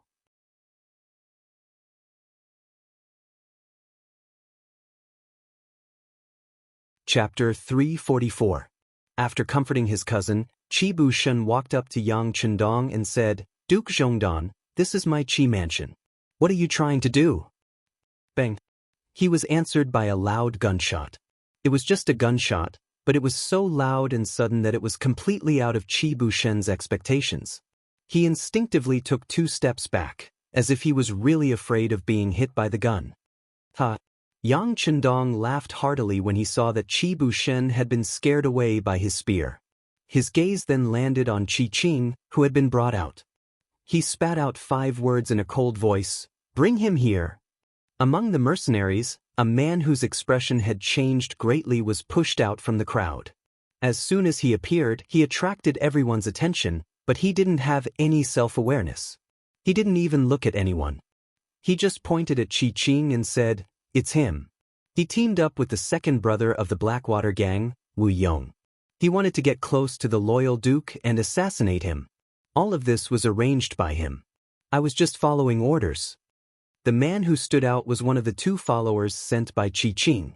As for why he was the only one left, it was naturally because the other person had been killed because he refused to cooperate. This scene had happened right before his eyes. In order to save his own life, he would naturally say whatever Yang Wu wanted him to say at this moment. The sudden accusation made Qi Qing, who was being held down, change his expression greatly, and he was even more confused. Only Wu Yong and himself knew about this matter. Unless it was the other party's testimony, he would not believe anyone else's words. At this moment, he kept denying it. It's not like this. It's not like this. He wronged me." As far as Yang Chendong was concerned, Lu Ping's broken arm must be avenged. The accusation was just a formality. Even if there was no such accusation, would he let Qi Qing off? The answer was, of course, impossible. Since that was the case, why would he be polite? As if he did not hear Qi Qing's shouts, he looked at Kuang Yi and said, "Sir Kuang, the witness is here. Can I take him away?" Kuang Yi's expression was a little unnatural. Naturally, he could tell that it was a little far-fetched to want to pin Qi Qing down with just one witness. However, he also knew that if he didn't vent his anger, the so-called cooperation with the mercenaries would be impossible. For the bigger picture and for the country, sacrifice was a must. He immediately nodded, "Yes, there is a witness here. Duke of Loyalty, you can take Qi Qing away for questioning, but how to deal with him will be handed over to the Yamen or the Ministry of Justice." Kuang Yi agreed to Yang Chendong's request to take him away, but at the same time, he also left some leeway. Naturally, he didn't want to offend the mercenaries, but he also didn't want to offend Lu De. At the very least, before he received the benefits from Yang Chendong, he would not easily make preparations to side with one side. When Chi Bushen heard Kwang Yi say that he could take them away, he wanted to refute. However, when he heard the last sentence, he quickly shut his mouth. Minister Kwang had left him some face. As long as Chi Qing's matter was handed over to the Yamen or the Ministry of Justice, he believed that with his connections, Chi Bushen would definitely be able to protect him. Chi Bushen was happy, and so was Yang Chendong. After laughing a few times, he took 2 big steps forward and whispered something in Kwang Ye's ear. With this sentence, Kwang Ye's originally very serious face instantly became much better. Just as Kwang Ye's expression became better and Chi Bushen felt that something was wrong, a gunshot rang out again. Bang! The sound reverberated throughout the front yard. As the gunshot rang out, a bloody hole appeared on Chi Qing's forehead. Then his eyes became blurry, and he fell to the ground with a plop. At this moment, he couldn't be more dead. Yang Chendong was the one who fired the shot. Just as Kwang Ye's expression became happy, he had already fired the shot. While everyone was still in shock over this sudden turn of events, he had already put away his Type 54 pistol, turned around, and walked out of the Qi Mansion's main gate. As he walked, his voice could be heard. "I'm really sorry. It went off by accident." Yang Chendong left just like that. He had suddenly barged in, arrested, and killed someone. It seemed that this series of events had been premeditated and had caught everyone off guard. Chi Bushen was stunned for a full 2 breaths. Suddenly, his eyes burned with anger as he looked at Yang Chendong's departing back. He shouted loudly, "Men, arrest this murderer for this official. Let's see who dares." Almost as soon as Chi Bushen's voice fell, Kwang Ye's voice also rang out. The Qi Mansion's guards who were about to make a move were stunned when they heard Minister Kwang's words. Then, before they could react, Guaning had already led a group of men to block the Qi Mansion's gate to the outside world. Their actions seemed to be saying that no one could leave at will without Minister Kwang's order. "Kwang Yi, what are you doing?" Chi Bushen, who was burning with anger, had lost his composure at this time. In his anger, he actually shouted Minister Kwang's full name. However, Kwang Yi was not angry about this. He could understand Chi Bushen's feelings at this moment and even understand the anger in his heart. However, if he had a choice, he would still let Yang Chendong go. All of this was not only because the other party had saved his life, but also because of a more important point. Earlier, the Duke of Loyalty had clearly said to him, "We can discuss the matter of hiring mercenaries. You can come to the mansion tomorrow to have a chat." Kwang Yi could finally let go of the stone that had been hanging high in his heart. At this time, how could he allow anything to happen to Yang Chendong? Not to mention that the one who died was Chi Qing. Even if Chi Bushen was killed by Yang Chendong, he would not arrest him on the spot. Instead, he would send someone to report the matter to Ingzong before making a decision. After all, everything was for the sake of the big picture. For the sake of the big picture, it was worth it to make some sacrifices. Seeing that Chi Bushen had shouted his full name, Kwang Yi gently shook his head. "Magistrate Chi, have a good night's rest. When your emotions have stabilized, we can talk again. As for what happened today, I will personally write a letter to Minister Liu and tell him the whole story." After saying this, Kwang Yi turned to the Hangzhou City Guard Commander Tong Qiao, who seemed to be scared silly, and said, "You stay and comfort Magistrate Liu. Before this matter is settled, the people of the Qi Mansion should not go out casually." This meant that he wanted to keep an eye on Chi Bushen. After understanding this, Tong Qiao immediately nodded and said respectfully, "Please rest assured, Your Excellency." Yang Chendong and Kwang Yi left, leaving Chi Qing's body on the ground and the Hangzhou City Magistrate Chi Bushen, who was in pain. The Qi Mansion's courtyard was impenetrable from the inside to the outside. Not even a bird could come out. This was the effect of power. The fist was the absolute truth. Yang Chendong and the others left the Qi Mansion. Tiger's Mane was carefully observing the surrounding movements, especially behind him. Beta Persei had taken the initiative to take over the task. Together with Battalion Commander Wu Sheng, they loaded their guns and waited for a possible counterattack. Everyone, rest assured. As long as they are not stupid, no one will come looking for trouble. Let's go back to the courtyard and have a good rest. I'm afraid we have something to discuss tomorrow. Yang Chendong stretched and entered the iconic luxurious carriage. Not long after, the sound of snoring could be heard from the carriage. Just as Yang Chendong had said, the next morning, just after breakfast, Kuang Yi brought Guan Ying to the Chang family's courtyard for the second time. Kuang Ye's impatience was not in line with the style of discussing important matters. Based on experience, the person who lost their cool first would be the one who would pay the most in the negotiation. Yang Chendong could understand Kuang Ye's desire to hire the mercenaries for help, but he did not expect him to be so impatient. When the two of them sat down, Kuang Yi said, Zhu Huichen's matter has blown up. Jiao Ji has sent troops. Smart people understood what was going on. Yang Chendong was startled when he heard this. Then he nodded with a serious expression. I see. Since that's the case, let's get straight to the point. I can talk to the mercenaries, but the imperial court must give you generous conditions. Also, you need to talk to the Daizong. To be honest, my two wives have many properties in the capital in the north. If the arrangements there are not clear, I won't help either. The imperial court of the southern Ming dynasty was well aware of the Daizong's attitude toward Yang Chendong. It was truly a case of using and guarding. Otherwise, Yang Chendong would not be unable to bring his family back when he wanted to go back to his hometown to pay respects to his ancestors. If the southern Ming dynasty wanted Yang Chendong to help, they had to get Bai Ming's permission. Kuang Yi had thought about this very clearly last night. Therefore, when Yang Chendong made the request, he readily agreed. Duke of Loyalty, please rest assured. Since you want to help us, how can we let you worry about trivial matters? We will communicate with King Yu, but I'll have to trouble you to talk to the mercenaries first. After all, war waits for no one. Well said, well said. Since that's the case, let's work together. Yang Chendong nodded. Originally, negotiations were a very taxing matter, but because of Yang Chendong's magnanimity, it didn't even take an hour before Kuang Yi left. Of course, the main reason why Yang Chendong did not make things difficult for Kuang Yi was because of the Jiaoji army. Yang Chendong's dream was to realize the great Han dynasty's unification of the world. In order to achieve this goal, any foreign race would inevitably become his imaginary enemy. In the future, he could either conquer them or submit to them. Under such circumstances, how could he allow someone to invade the territory of the Han and ride on their heads? If Kuang Yi knew of Yang Chendong's ambitions, he would probably be willing to pay even less for this negotiation.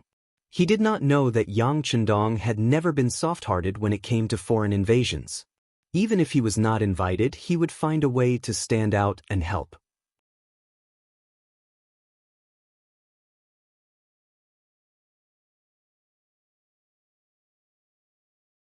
Chapter 345. Nanjing.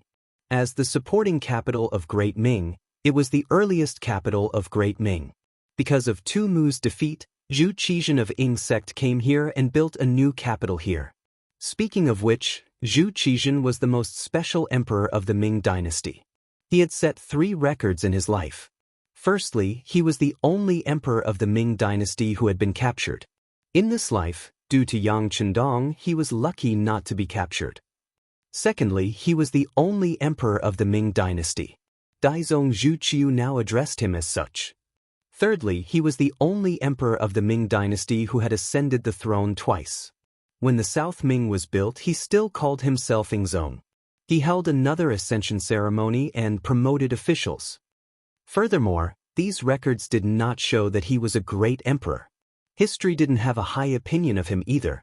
The process of being defeated, captured, lost his position, and restored just happened to prove that his fate was bumpy. It was because of such experiences that Zhu Qizhen wanted to do something more than any other emperor to prove his ability. With that, after establishing the South Ming, he had turned over a new leaf. He gave up on eating and playing and focused all his energy on ruling the country. His dream was to unify the great Ming dynasty one day and return to the throne of the emperor in the capital of the north. Unfortunately, the heavens did not seem to have played with him enough. No matter how hard he worked, the problems that should have appeared were not small. On the contrary, they were getting worse and worse. Just as Zhu Qizhen was developing the military and land, the chaos in the south still appeared. Not only that, the scale was even larger than in history, and even Jiaoji sent out troops. During the Yongle period, Zhu Di had conquered Jiaoji, present-day Vietnam. At that time, the one leading the troops was the late Duke Ing Zhangfu.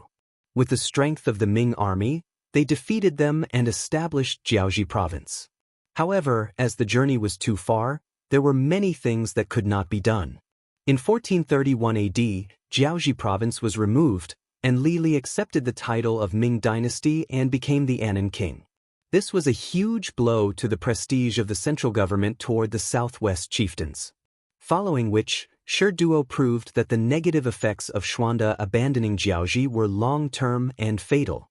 This incident dealt a heavy blow to the Ming dynasty's international reputation in the western region and shook the Ming dynasty's suzerain status. Losing Anan meant losing the West. This was something that Zhu Zhanji probably did not expect. From then on, Anan continued to disturb the border and invade the land. This time, Min Zhuang King Huading took the initiative to find Li Li King, who was old but still had great ambitions.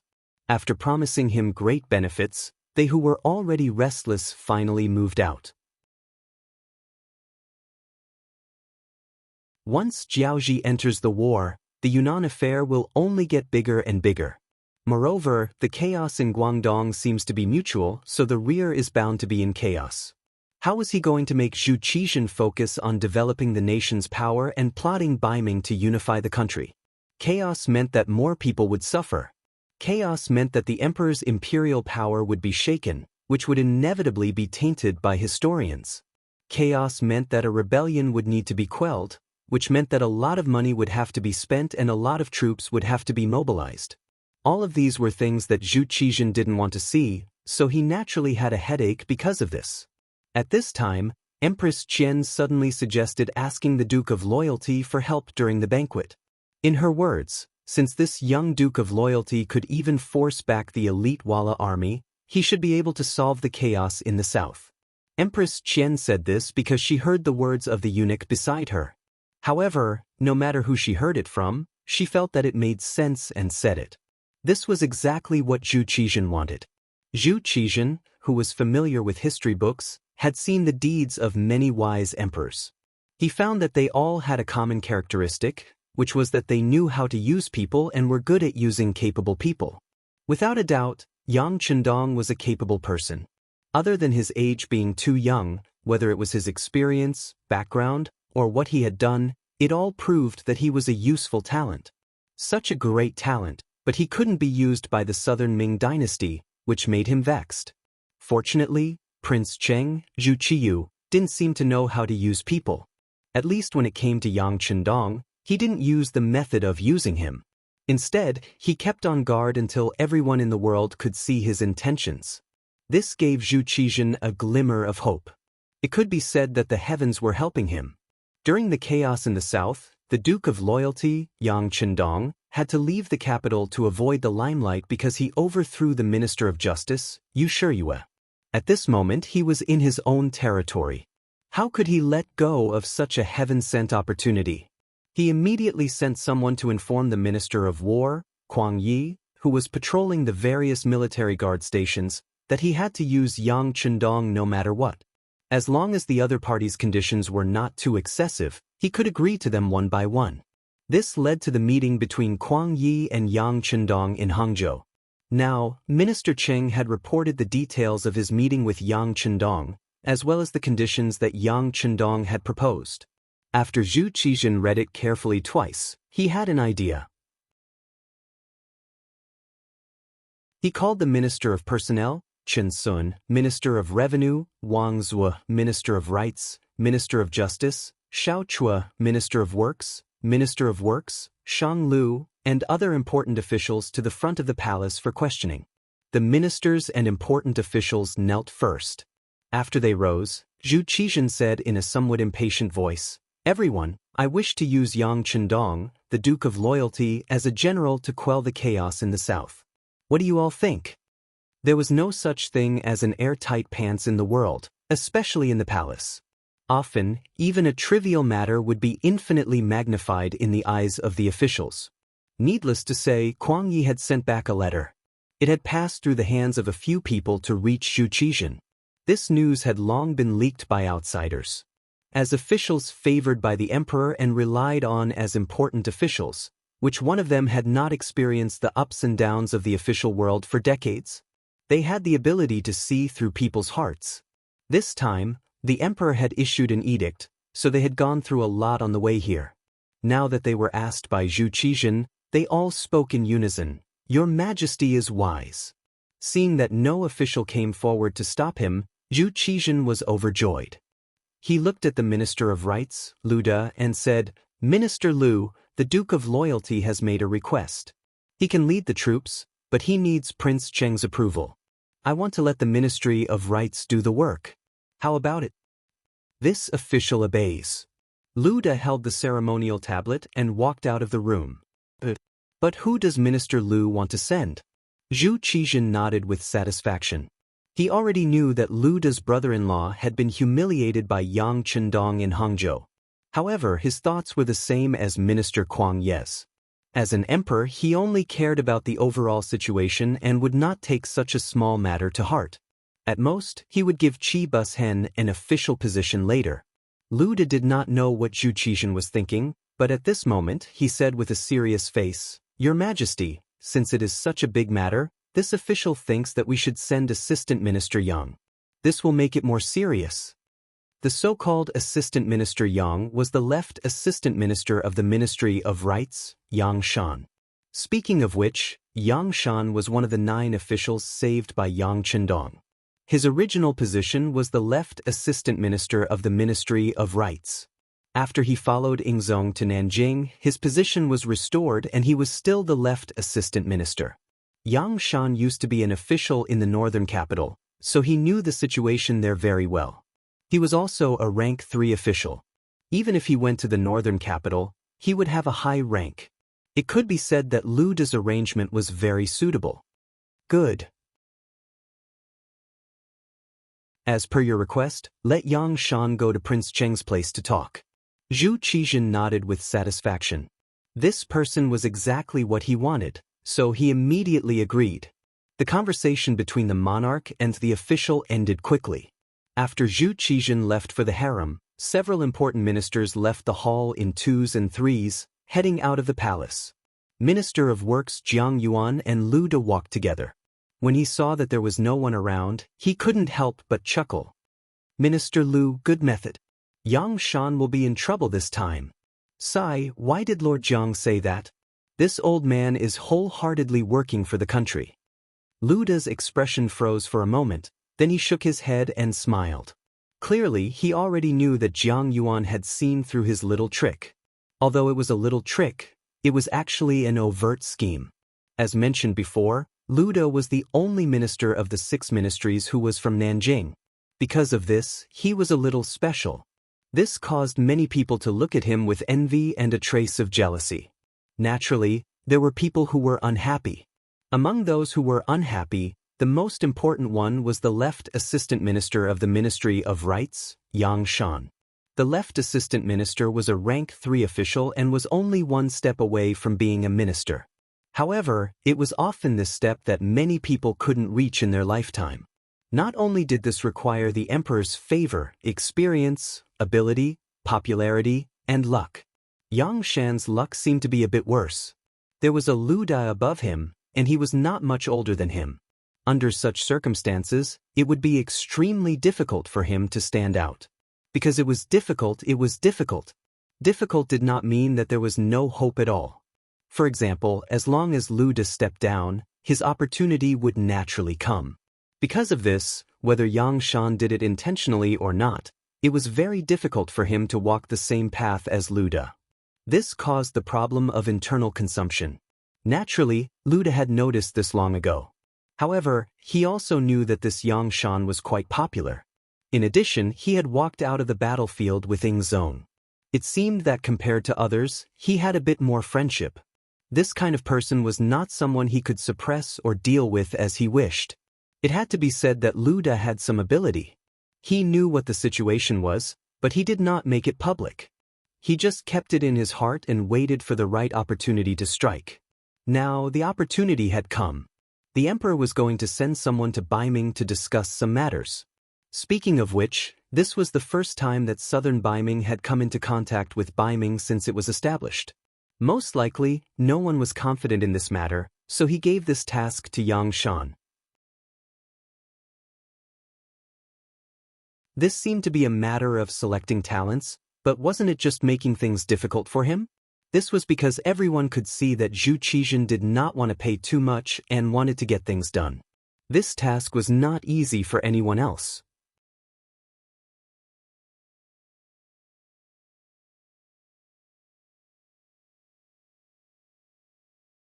Chapter 346. If things didn't go well, Yang Shan might even be humiliated.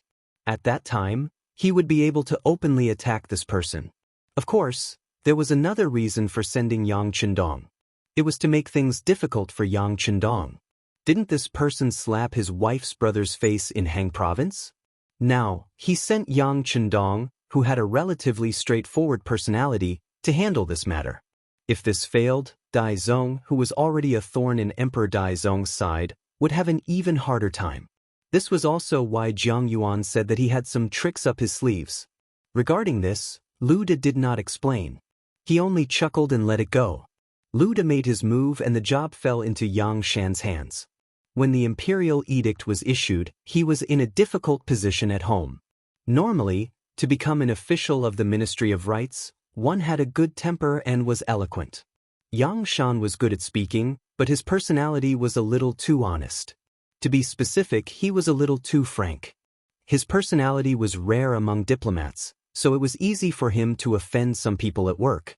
Back then, it was thanks to Hu Zhao's appreciation and help that he was able to gain a foothold in the Ministry of Rights. This was also one of the reasons why Zhu Qizhen didn't promote him to Minister of Rights. Of course, Yang Shan was quite capable, especially when it came to execution. It was because of this that he became the left assistant minister of the Ministry of Rights without too many people objecting. However, no matter how capable he was, this matter was difficult for him. Ying Zong wanted to use the Duke of Loyalty and Courage to ask him to speak in front of Dai Zong. However, the imperial edict did not give him any authority. On the contrary, it implied that Ying Zong was one level higher than Dai Zong. To be able to use his people was giving him face. This kind of condition was difficult for Yang Shan. This became an impossible mission. Unfortunately, Ying Zong was too arrogant. Even if he went to speak, he wouldn't be able to make it clear. Instead, he would make the emperor unhappy. Yang Shan really wanted to ask the emperor for some conditions regarding this matter. Since he wanted the emperor's help, he couldn't use a commanding tone. He had to give him some benefits. Unfortunately, he probably wouldn't be able to see them because he had offended Chao Jixiang and Menda at work. Chao Jixiang was the head eunuch of Ying Zong's side, the head eunuch of the ceremony directorate. His position was similar to Wang Zhen. Once, because the eunuchs under his command acted irrationally, Chao Jixiang had censured them. Even if Chao Jixiang personally came out to intercede, it was useless. With this grudge, she naturally did not want to see the emperor at this critical moment. Menda, the commander of the embroidered uniform guard. He was also one of the important officials that Ying Zong trusted and was in charge of the security of the imperial palace. This person also had a relative who wanted to enter the Ministry of Rights through Yang Shan's connections, but was rejected at the door. Because of this, he was filled with hatred. Both ministers had been offended, and he had not received an imperial edict from the emperor to meet him. How difficult would it be to enter the palace to meet the emperor? At this moment, Yang Shan realized that he was actually quite a failure as a person. At this critical moment, no one was willing to speak up for him. Could it be that the heavens wanted the Yang family to die? Once the imperial edict was issued, there was no room for negotiation. Lu De even requested for him to leave the capital within 24 hours, which was 2 days. He said that the matter of the Duke of Loyalty and Courage was very urgent and could not be delayed. With the imperial edict and the pressure of the officials, Yang Shan was unyielding and did not beg anyone. Within 24 hours of receiving the imperial edict, which was the morning of the second day, he left the capital. Although he knew that this mission would be very difficult to complete, if he did not go, the Yang family would also be unlucky. Using himself to exchange for the safety of his family, no matter how he looked at it, it was worth it. When Yang Shan left, he did not even say goodbye to anyone. He just took the corresponding document that could prove his identity and left. Naturally, no one thought highly of him when he left this time. Even the entire Yang residence was filled with the sound of crying. It was as if they knew that the chances of their master going this time were slim. Even if Dai Zong did not kill him, if he could not complete the mission, Ying Zong would not spare him when he returned. This was because of the last time when he left the capital, there was someone behind him who made King Yu the emperor. Since coming to the capital, Zhu Qizhen had been more careful. For example, he was more cautious about the ability of his subordinates to manage them.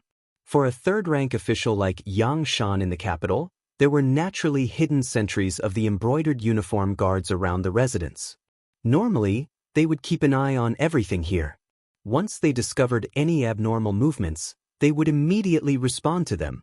But now that Yang Shan had left, from outside, there were sorrowful cries coming from the residents every day. This made the embroidered uniform guards who were in charge of monitoring feel sympathetic and relaxed their guard. Even when they saw an opera troupe enter the Yang residence, they did not do much inspection. The opera troupe performed for 3 days before it ended. Even if the opera troupe was closed, there would still be cries coming from time to time. Yang Shan brought the relevant documents to prove his identity from Nanjing. He traveled through wind and rain all the way. It took him only 8 days to cover a distance of nearly 1,200 kilometers. It was nearly 300 kilometers in a day. Even with his body, it was unbearable. But Yang Shan had no other choice, because he was worried that if he was negligent, he would be charged with another crime. If that happened, all his hard work would be for naught. For the sake of his family, he had no choice but to rush along. In his grief and indignation, by the time he reached the capital, he had fallen ill. The capital had already received news of Yang Shan's arrival. And with the exaggeration of Lu Da and the others, the purpose of his arrival was already known in advance. In the throne room of the imperial palace, Zhu Qiyu had already pushed away all the things on the dragon table in anger. At this time, his chest was still panting heavily. It was obvious that he was very angry. It was no wonder. Lu Da had spread the news that Yang Shan came to the capital as the representative of Ying Zong Zhu Qizhen to reprimand Zhu Qiyu. Having no monarch, father, brothers, and ministers were the 4 major crimes. It was to show the righteousness of the Southern Ming and to show that the Southern Ming was the legitimate identity. As for speaking up for Yang Chendong, it was just a matter of convenience. It gave people the feeling that the person who Baiming was giving face to Prince Cheng. When the news first came, Zhu Qiyu had already lost his temper in the imperial palace. It was said that a blind eunuch was even kicked twice because of this. This was the second time he had lost his temper in the main hall. Relatively speaking, this was more of an act for the officials to see. At the same time, it was also a kind of test. To be able to enter this palace, which one of them wasn't a shrewd old thing. At this time, all of them had their heads lowered. When they raised their heads, their eyes were filled with anger. They expressed their dissatisfaction with Baiming, dissatisfaction with Ying Zong Zhu Qizhen, and their support for Zhu Qiyu, as well as their determination to stand together. After all, Ying Zong was once their master. The ancients said that loyal officials did not serve 2 masters. The fact that everyone was still standing here meant that they had already lost their position as officials. At this time, it was naturally not good for them to criticize anyone. Otherwise, if this spread out, it would be detrimental to their reputation. The officials of ancient times still regarded their reputation as extremely important. At least on the surface, they did things very well. It was because of this that even though they knew that Ying Zong had gone overboard, none of the officials stood out to say anything. Everyone's silence was perhaps the main reason why Zhu Qiyu lost his temper for the second time. Zhu Qiyu himself was the clearest about the process of ascending to the throne.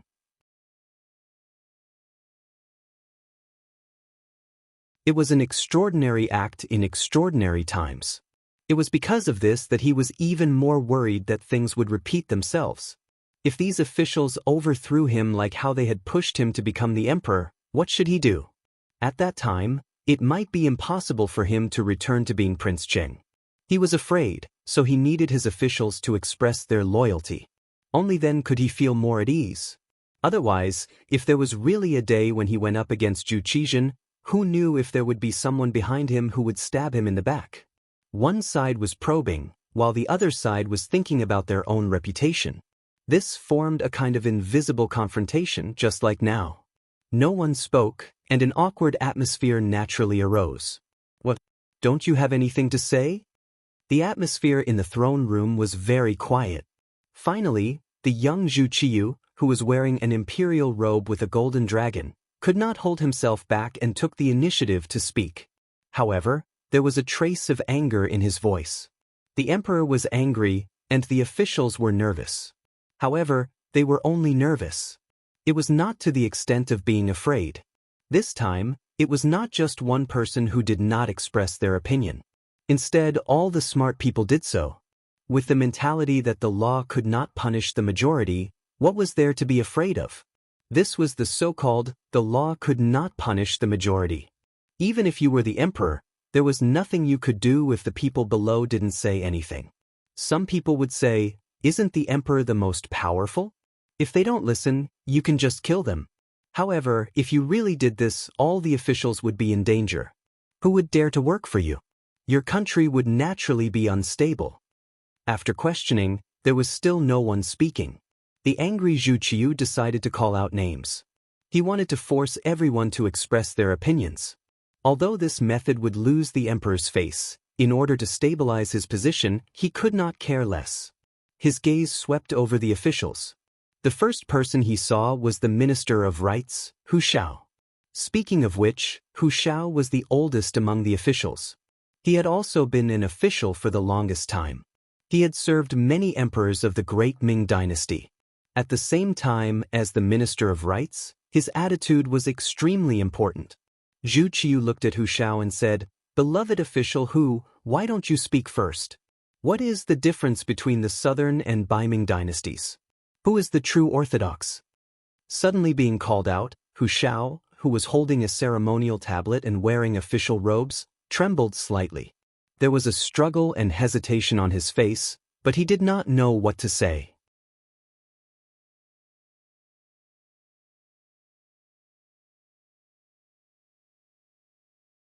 Chapter 347.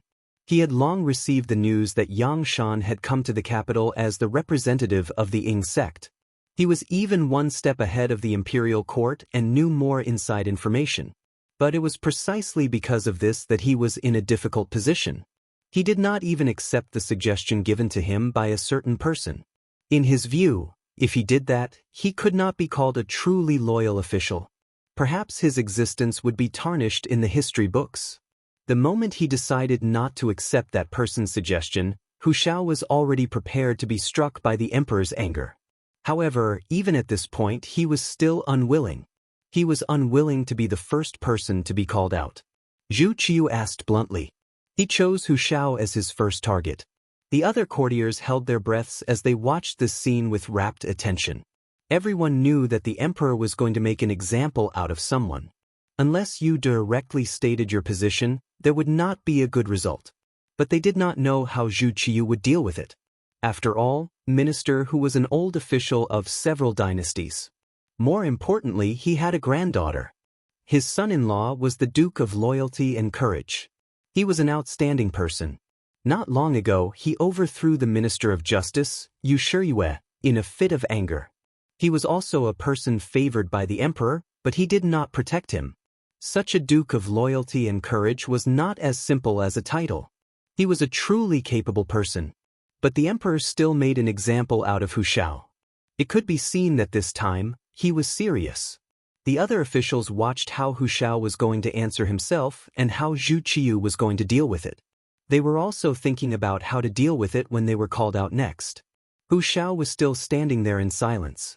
From time to time, he recalled what a certain person had said to him. On the other hand, he was thinking about how the history books would evaluate him if he did that. As he struggled, time passed by. Zhu Qiyu on the dragon throne seemed to be a little impatient. Beloved official who, we are talking to you. Could it be that you are old and muddle-headed? Your Majesty, this official has something to say. Zhu Qiyu was clearly angry and even began to reprimand Hu Shao. If he did not get the response he wanted, he would probably fly into a rage. It was possible that he would be removed from office and punished. One of the officials raised his head and took a step forward. The person who spoke was the newly appointed Minister of Justice, Su Yozhen, a second-rank official. Your Majesty, as the Son of Heaven, you are naturally the Son of Heaven. When you ascended the throne, you announced to the world that you are the ruler of this generation. Ever since you ascended to the throne, you stabilized the court, repelled the Wala, and defeated the Woku pirates.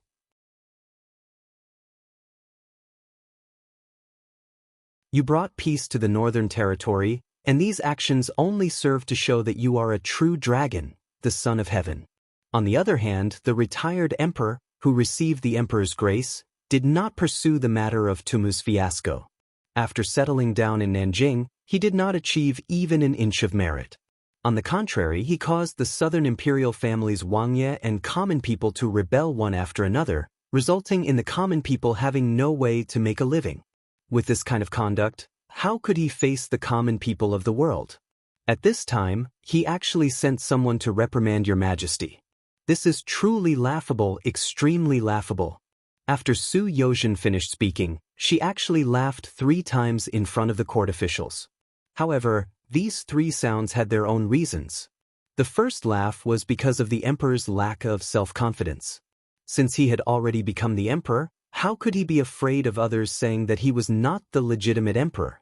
If he even cared about this point, then it could only prove one thing, and that was that he had preconceived that he was not the legitimate emperor. The second laugh was because of the reaction of the court officials. Normally, they would say how loyal they were to the emperor. However, when it came to the issue of reputation, they all wanted to be a good person. Then weren't they just deceiving themselves and others? The third laugh was because of themselves. The court officials could see that this matter was not easy to express.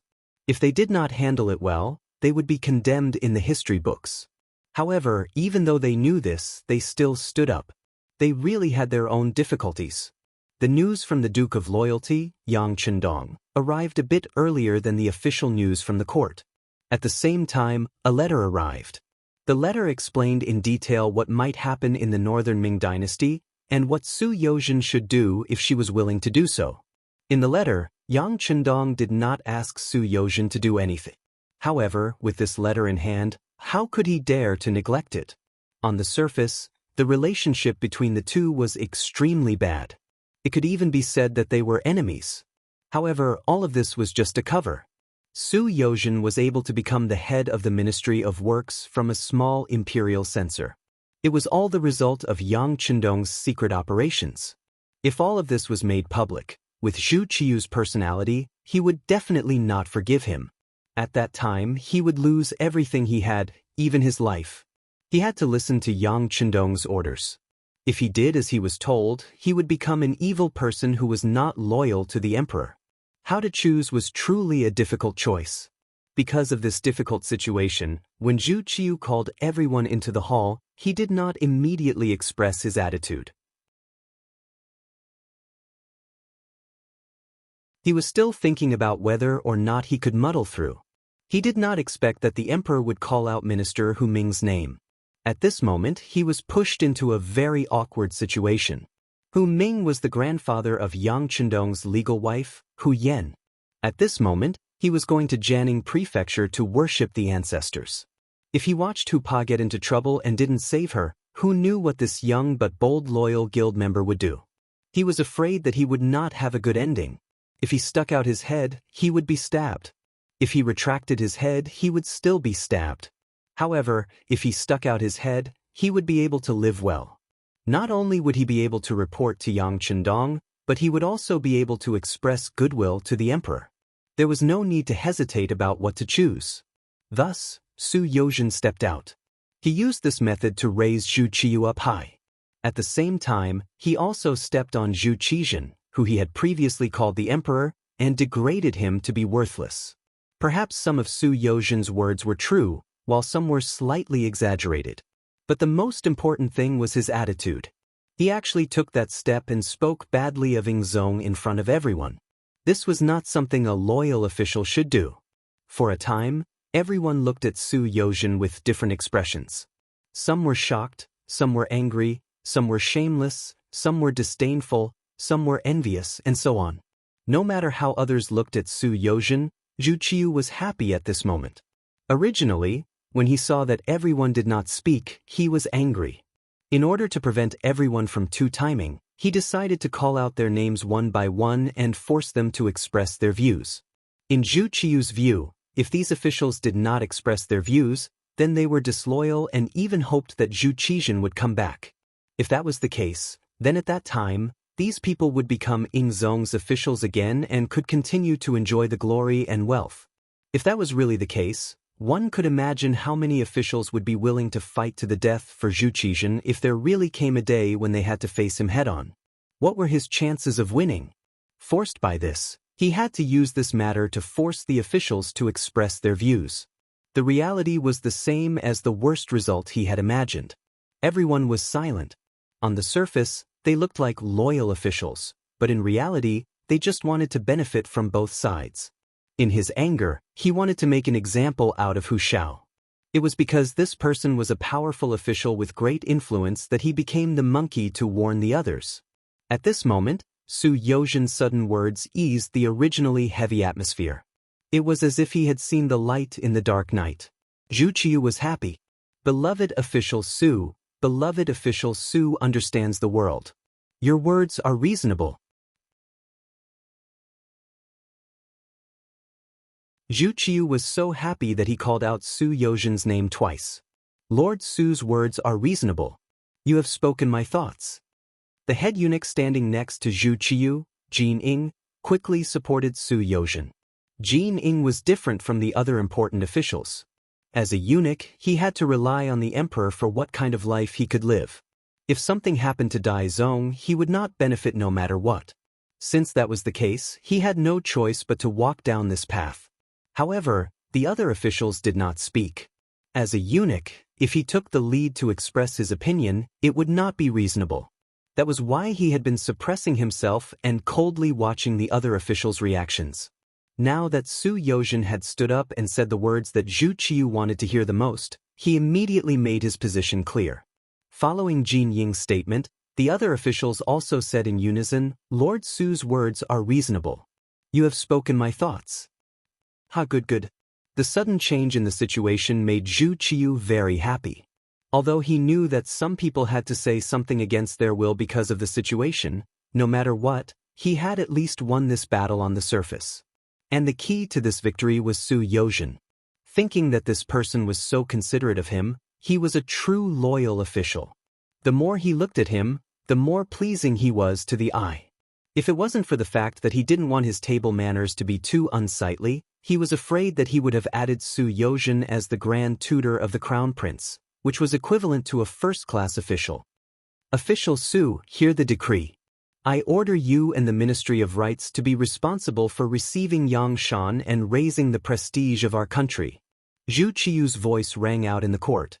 Su Yozhen knelt on the ground and gratefully accepted the decree. At this moment, he had no other way out. With what he had just said, if Yingzong really came back one day, he probably would not end well. In a sense, he was now a grasshopper on the same rope as Dai Zong. The small court meeting, which should have been very tense, ended. Zhu Qiu left the hall with satisfaction, accompanied by eunuch Jin Ying. Only then did the other officials walk out in twos and threes. However, it was clear that Su Yozhen, who was usually quite popular, had become a loner. It was as if he had contracted an infectious disease. People could not help but keep a respectful distance from him.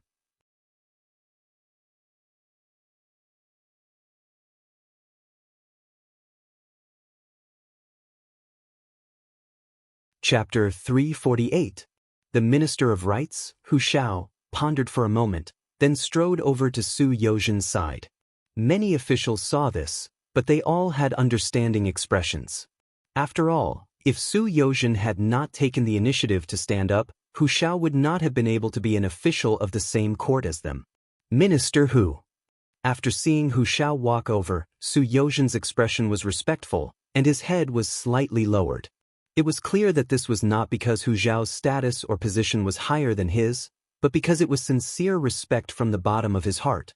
Thank you, Minister Su. Hu Shao smacked his lips. It seemed that it was difficult for him to say the word, thank you. However, when he actually said it, he relaxed a lot. I don't dare, I don't dare. Su Yozhen hurriedly shook his head. This person was not as simple as an old official. His grandson-in-law was the Duke of Loyalty and Courage. Because of this, he had to be respectful, and he could only be respectful. There's nothing I wouldn't dare to do. If it weren't for Minister Su's help, I'm afraid I would have been kicked out of the imperial court by now. Hu Shao also shook his head, looking as if he deserved the word, thank you. Not at all. With the Duke of Loyalty and Courage, how could anything happen to Minister Hu? I'm sure that even if I didn't stand up, someone else would have. When Su Yozhen said this, he intentionally looked around. The more time he spent with Yang Chendong, the more he learned, the more he admired this person. Based on his intuition, the Duke of Loyalty and Courage would not only have one trump card. He should have prepared something else, but it was not the right time, so he would not reveal it. Him. When he heard Su Yozhen mention Yang Chendong's name, a relaxed smile appeared on Hu Zhao's face. He was indeed satisfied with this grandson-in-law. Not only was he the grandson of an old friend, but his talent was also admirable. Now, even he had to show his gratitude to him for protecting him. When he thought of this, how could he not be satisfied? However, before the smile could fully blossom on his face, he became a lot calmer. What he did this time is really too bold. Won't Yang Xijing Yang Shan be implicated? How is he going to live in the future? Speaking of Yang Shan's matter, Su Yozhen saw that no one was paying attention to him and whispered, Minister Hu, regarding this matter, the Duke of Loyalty and Courage has already made plans, but we still need your cooperation. When he heard the word, cooperate, Hu Shao instinctively wanted to shake his head and refuse. After all, he really didn't want to do something like scamming his good friend. But considering that even if he didn't show up, the matter would still be carried out, and his old friend might still suffer, he could only nod and agree. All right, then this old man will take a look at sieging with Lord Su. That would be great. Minister Hu, please. Su Yozhen felt relieved. If Hu Shao was willing to step in, things would naturally be much easier to resolve. He would also have a much easier time completing the task given to him by Yang Chendong. At the relay station of the capital, Yang Shan, who had been here countless times, was now staying here. In the past, he had come here as the host to receive guests from all over the world. But now, he had become an envoy and was living here. Just from this change in role, one could see Bai Ming's attitude towards him. He didn't treat him as a special envoy of the Shang Kingdom or a representative of the Ying sect, but as an envoy of the Southern Ming Kingdom. Thinking of this, Yang Shan, who had already caught a cold from the bumpy journey, felt even worse. His body was becoming weaker and weaker. It was to the point that he couldn't even receive guests. But when a servant came to report that Minister Hu from the Ministry of Rites had arrived, Yang Shan still insisted on receiving him. He had great respect for Hu Shao, and their relationship could be described as both a teacher and a friend. Not to mention, he had worked under this person for many years. Just based on this, how could he not receive his old superior when he came to see him? In the reception hall of the relay station, Yang Shan walked in with the help of a servant. He saw Hu Shao, who had a peaceful expression and a concerned gaze. Beside him, a man wearing a third-rank official's robe was standing with his hands behind his back and looking at him. He knew this person. He used to be an imperial censor of the censorate. He seemed to be a sixth-rank or fifth-rank official.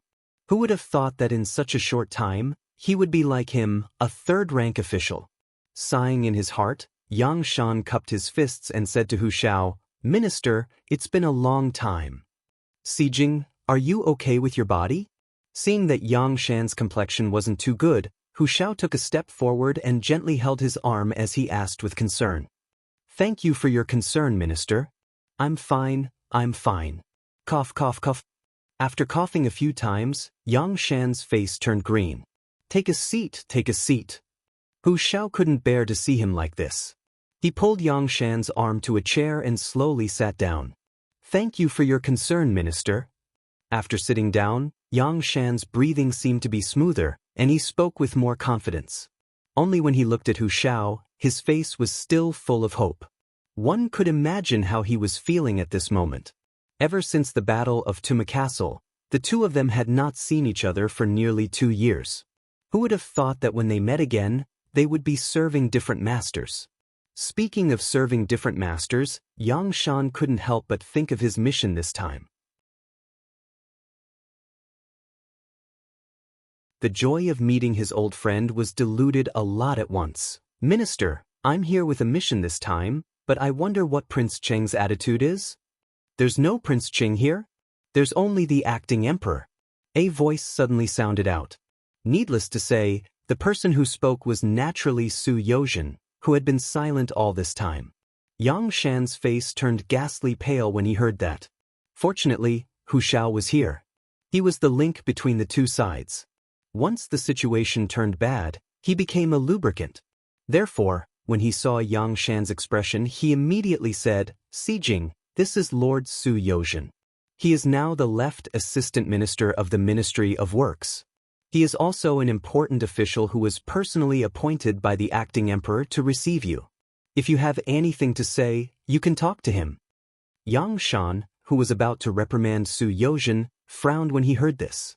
Even though they were both third-rank officials, one had to look at their seniority and authority. In terms of seniority, Zhang Xian was much stronger than the other party. How could he allow a junior to interfere in his conversation with the old minister? However, after this introduction, Yang Shan understood that if he wanted to complete the mission given by Ying Zong, Su Yozhen would not be able to bypass him. Even so, he politely cupped his fists and said, "So it's Minister Su. Greetings." "Assistant Minister Yang, there's no need to be so polite." Su Yozhen also bowed and said, "Since Minister Hu is here today, why don't we take this opportunity to talk things out and see if we can find a balance so that everyone can complete the Emperor's order earlier? Wouldn't that be wonderful?" "Balance?" Yang Shan shook his head after hearing this. "Impossible. This is an impossible mission. How do you know it's impossible without trying?" Su Yozhen raised his voice in response to Yang Shan's arbitrary judgment. "How can there be a possibility? Isn't arranging for me to be at the relay station already enough to explain everything?" Yang Shan replied Su Yozhen harshly. Hu Shao was his superior, and his seniority was there for all to see. Of course, he couldn't say anything. However, Su Yozhen was a rising star, so he could say whatever he wanted. Yang Shan actually saw through the hidden meaning behind arranging for him to be at the relay station. Su Yozhen smiled. He was a smart person and naturally liked to deal with smart people. Even so, there were some things that he could say. However, before he said it, he glanced at Hu Shao, who was frowning, as if he had some scruples. Don't be fooled by the fact that Hu Mingzhu didn't say anything. He was very clear about the conversation between the two and what they were going to say next. It was precisely because he was clear that he felt a little pained. On one side was the great Ming dynasty that he had been loyal to for almost his entire life. On the other side was the grandson-in-law that he was most satisfied with. It was difficult for him to choose which path to take. Of course, from the perspective of righteousness, he would definitely choose to be loyal to the great Ming dynasty without hesitation. However, if he did so, not only him, but his family and relatives would also be implicated. It was not impossible for his entire family to be executed. When he thought about how Dai Zong actually targeted him in the imperial court during the day and did not care about the fact that he was an old official of several dynasties, did this not already explain a lot of problems? This kind of emperor already had doubts about him. Once he was suspicious, he was afraid that no matter what he did, he would not be able to regain the trust he had in the past. The emperor's distrust and the terrible consequences of revealing everything made Hu Zhao's original balance in his heart lose its original balance.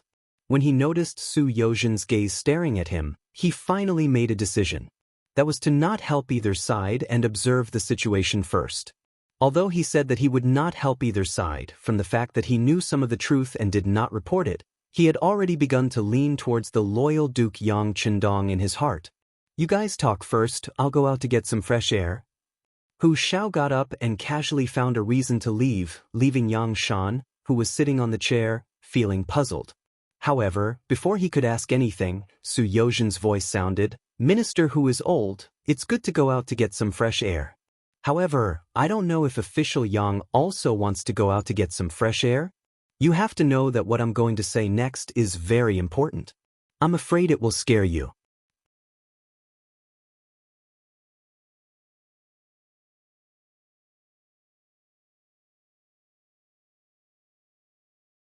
Chapter 349. Scare me? Originally, his attention was still on Hu Xiao, but because of Su Yozhen's words, he was really provoked. "Let me tell you, official Su, I have been on the battlefield and have climbed out from piles of corpses. What kind of scene have I not seen? You want to scare me? I'm afraid you don't have that kind of ability." "Good, very good." Su Yozhen clapped after hearing this and had a look of praise. But then his expression became more serious as he said, "Yang Shan, do you know that there is no path in front of you? You are already on a path to death." "A path to death?" Yang Shan pretended not to understand, but in reality he was very shocked. Some things were just things that he had thought in his heart and had not been finalized. But how did Su Yozhen know? He was just a newly appointed Minister of Justice. Although he had a high position, he was still a new official. He should not know so many secrets of the Southern Ming dynasty. Seeing that Yang Shan still did not want to admit it and did not want to face the truth, Su Yozhen knew that he had to expose some shocking information. He immediately said with a righteous expression, "Official Yang, you are a 17-year-old student." After that, King Yan, Zhu Di, raised an army, 1399, and started the Battle of Jingnan. Because you participated in the defense of the city, you were given a reward. In the first year of Yongle, you were changed to the Honglu Temple. The Honglu Temple was in charge of ceremonies and ceremonies. Although the position was small, you could often see the emperor. You had a great bearing, loud and clear voice, and always worked diligently. You were often noticed by Zhu Di and later became the right minister of the Honglu Temple. After Ming Renzong ascended the throne, you were promoted to the Honglu Temple. Not long after, you were promoted to the left assistant minister of the Ministry of Rites and also managed the Honglu Temple, right? Hearing Su Yozhen speak of his life like it was a family treasure, Yang Shan was not very surprised. Things like this could be found as long as one had the heart. Thus, he nodded. "That's right. You're right. Go on." "Okay." Seeing that Yang Shan refused to give up, Su Yozhen decided not to hold back. She continued, "In the Battle of the Tumul Fortress, you were lucky. You were saved by the Duke of Loyalty. Then, you went to Nanjing with Ingzong and created the situation of the Southern Ming dynasty. Speaking of it this way, you can be considered an old official and an important official. However, when Ingzong established the Southern Ming dynasty and rewarded the officials, you didn't get a share. On the contrary, you were still the left assistant minister of the Board of Rites. Do you know why that is?" Without waiting for Yang Shan to explain, Su Yozhen had already answered for him. "Official Yang, outsiders say that you are an upright and eloquent person.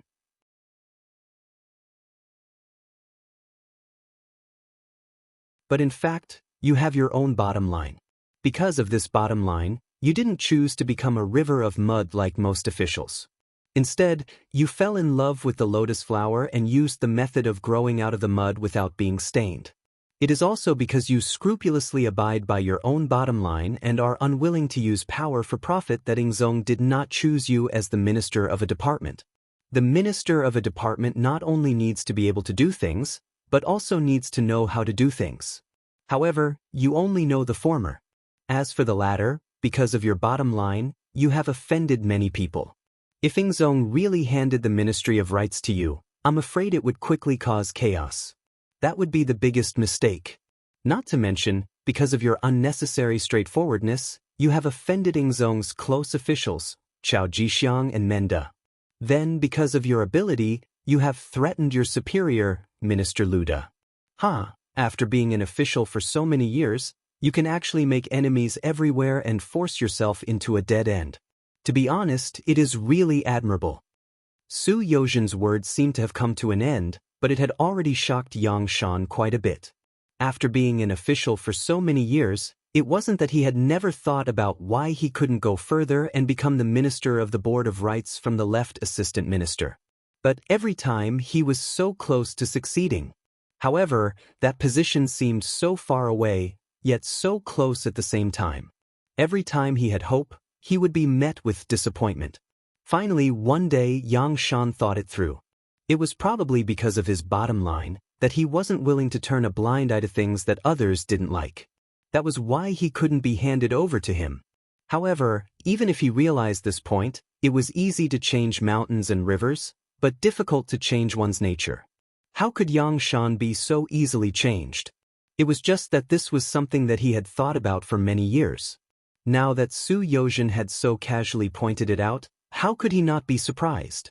What made him even more shocked was that the other party knew about his relationship with Luda, Chao Jixiang and Menda.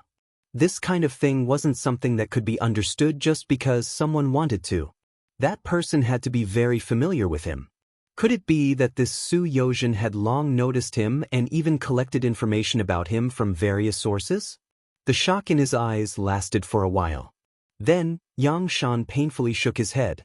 Right now, it wasn't the time to think about how the other party knew about this. Instead, he was thinking about what he should do next. Was it really like the other party said? Was he really at a dead end? What's wrong? Why aren't you saying anything? Su Yozhen had a premonition when she saw the shock in Yang Shan's eyes, followed by an indifferent attitude. She questioned Yang Shan, "What are you doing? What do you want me to say? Didn't you say that I'm at a dead end?" Yang Shan shook his head and looked as if he had lost his soul. His heart was filled with darkness. He thought about how he had sacrificed his youth and half of his life for the great Ming dynasty. He didn't know how many times he had risked his life, but in the end, he still couldn't avoid his family being destroyed. How could he not be disappointed? Yang Shan's disappointed expression fell completely into Su Yozhen's eyes. He knew that there were some things that could be said. Everything had gone smoother than he had imagined. He originally thought that Yang Shan would still be stubborn for a while and would only pick a time to say the following words. However, now that Yang Shan had thought through everything and was even disheartened, it was time for him to reveal his trump card. "Sir Yang, there's indeed no way forward, but why don't you think of taking a step back? As the saying goes, take a step back and you will be able to see the world." Take a step back? For a moment, Yang Shan was also a little confused by Su Yozhen's words. However, when he understood the general meaning of the other party's words, he shook his head again. There's no way back. If I can't complete this mission, even if I can return to the capital of Nanjing, those people will not let me go. Even Ingzong will not let me go. I'm afraid that even my family will be implicated. When he talked about his family, Yang Shan's expression clearly showed a little more warmth, but it was only for a moment. Yes, family. Who doesn't have a family? The reason why we work so hard, other than hoping to leave our names in history, is nothing more than wanting to let our family live a better life. But sometimes, it's often difficult to achieve such a small request. Sometimes, we even call ourselves the disciples of the sage, saying that we have great power in our hands. Everything is just a joke. It's just that. Sir Yang, your life is very good. You have been chosen, so you still have a way out. Not only will you be fine, but your family will also be fine. Su Yozhen used his family as a starting point and suddenly changed the topic to what she wanted to say today. When he heard Su Yozhen talking about his family, he could not help but think of his dream when he was young. Wasn't it to leave his name in history and let his family live a better life?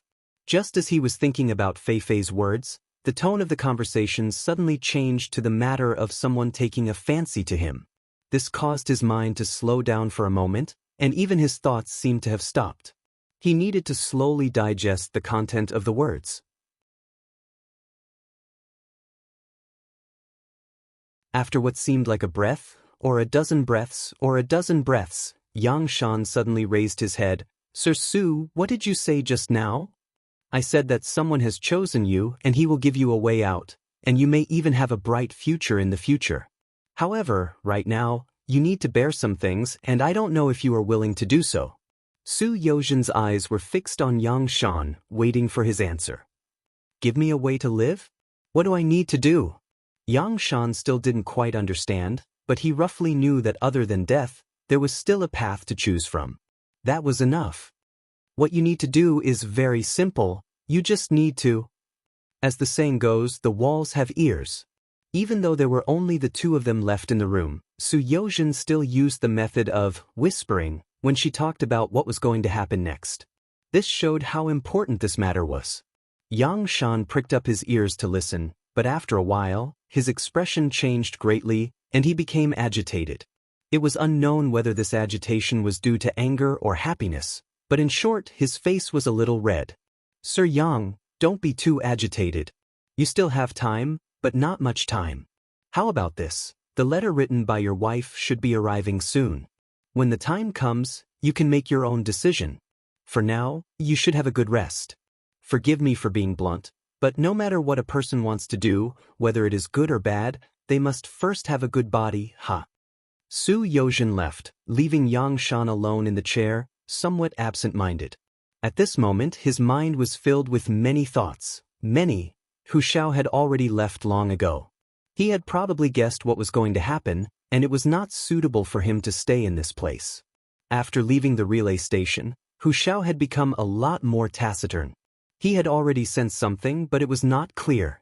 As such, before he made a final decision, he still needed to take a good look and listen. Jianing Prefecture.